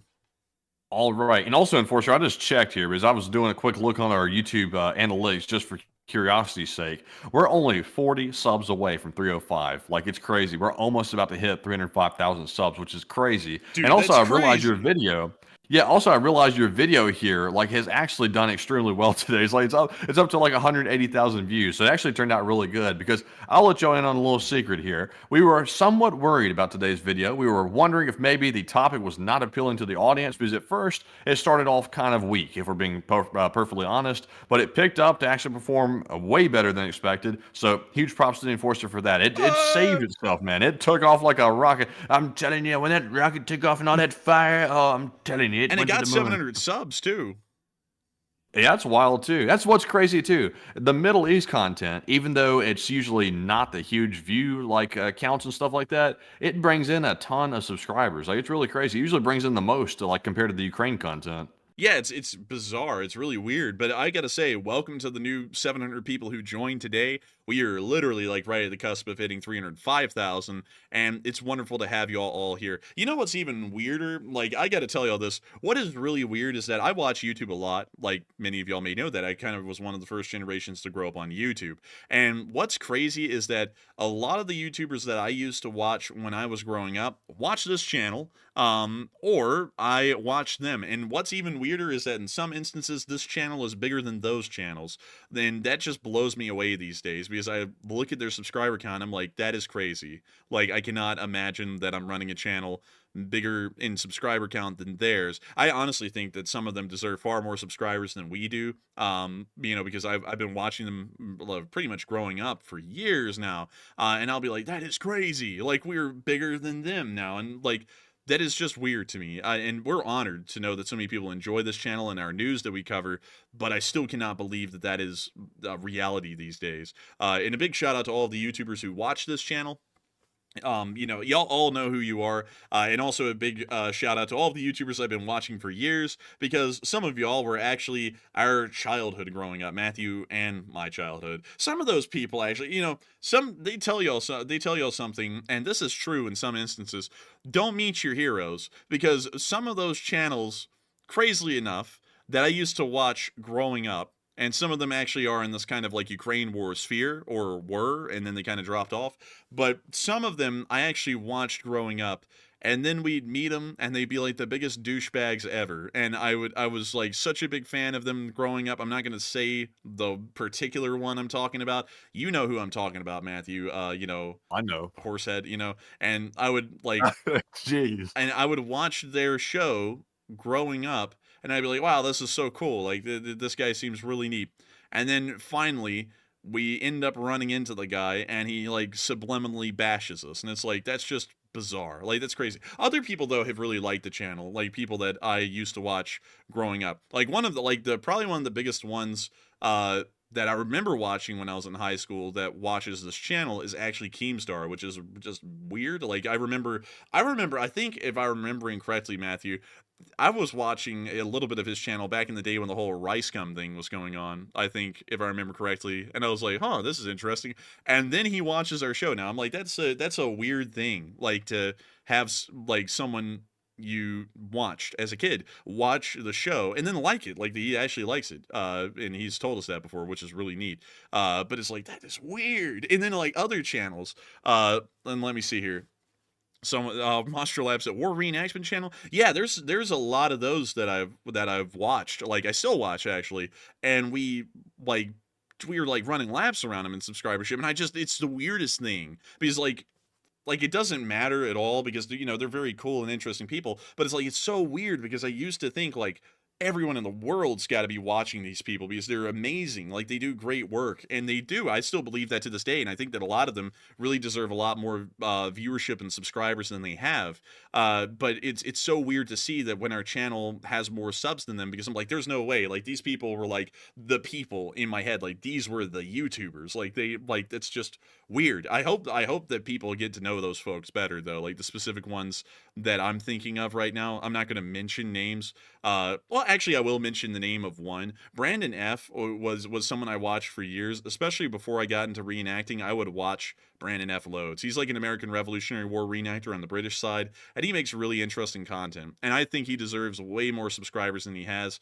It's just over the top stuff, and he really does his research, and he's passionate about it, and those are the things that a YouTube channel thrives on. And and I think at the moment he has like 170,000 subs, and I think it's 180 actually. And it's just weird because like I never thought that I would do better than him. Like I was always like, this is like just one of the coolest people out there. He makes great content.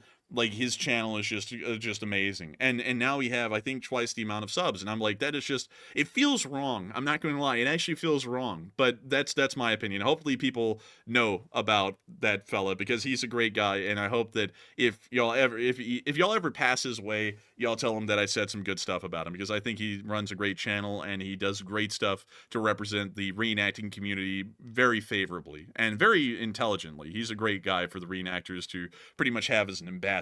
And so with that, I hope that does address that fairly well, at least in my opinion. And with that, we are on to the third to last one of the night.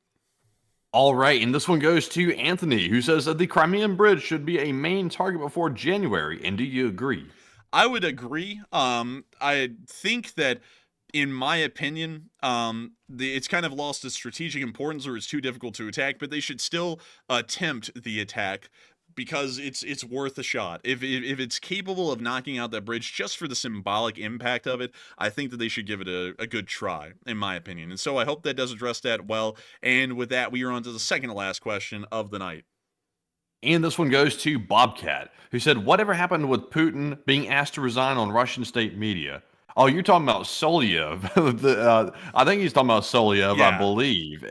If that's who you're talking about, I think he's still on Russian state television. I don't think he's been offed yet. But I'd be shocked if they just let him sit there, because he openly called for Putin to be removed. I believe that's what he said. So, you know, if he just gets to stay there, that'll be a shock. But Enforcer, what say you? He's still hanging around. I think they're waiting for the publicity on that to completely die off before they do something to him. That's my opinion. So I think that's probably what's happening. He's not dead yet, but he's on the list without a doubt for that statement. And so with that, I hope that does address that incredibly well. And we are on to the final question of the night. And so, who was the lucky last person to throw in the lucky last question of the night? All right, and that viewer is going to be Anthony Jarvis, who says, do you think North Korean troops have ever seen a drone before they get to the front line for the first time? No, none of them have. They don't have technology like that a lot in North Korea. Most of them have never even seen a mobile phone. So they have never seen a drone before they made it to Ukraine. This is all brand new to them because their concept of the outside world is very different than what we understand it to be because we live in it. They live in a bubble. And so when they come out of the bubble, it's like the world has left them standing still for about 50 years or 60 years, really. And so with that, I hope that does address that fairly well, and we have reached the end of tonight's stream. I've got to thank each and every single one of y'all so much once again for watching. We've had about 65,000 people view this stream so far, and about 3,800 of y'all are still here. We are entirely honored and grateful to have y'all all here with us each and every single night. And if you're new to the channel and you did enjoy it, please make sure to subscribe, make sure to like and comment. We'd love to see it. It always gives us inspiration to keep this thing running. And if you're wondering, oh, is this some kind of an algorithm thing? No, because YouTube doesn't really care about any of that stuff, to be honest, in the algorithm. It makes a very marginal impact. Like, subscribers literally don't count, and I don't really think likes or comments really matter either, but it makes us happy when we see them. And so with that, thank you all so much once again for watching, and we will see you all tomorrow at 10 p.m. Eastern Time to cover the next 24 hours of the news of the war in Ukraine. And so with that, good night, good luck, take care, stay safe, Slava Ukraini, and long live the Lee Spring Army. The Lee Spring Army will never die.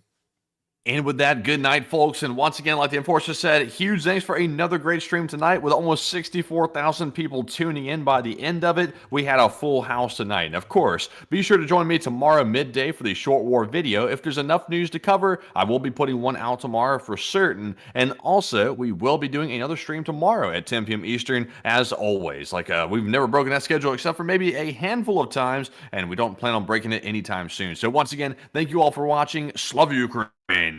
Heroem Slava. Get some rest, and we'll see you all tomorrow. And good night.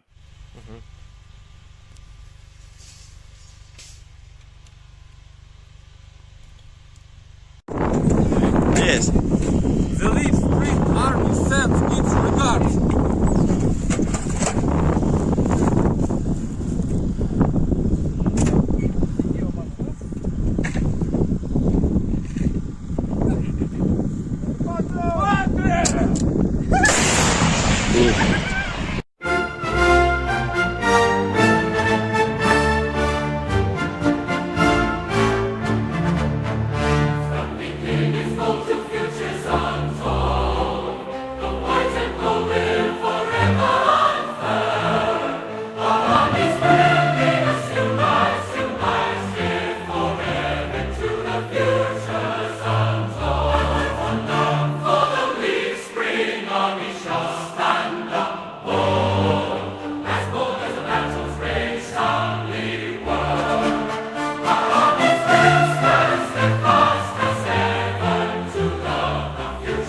Some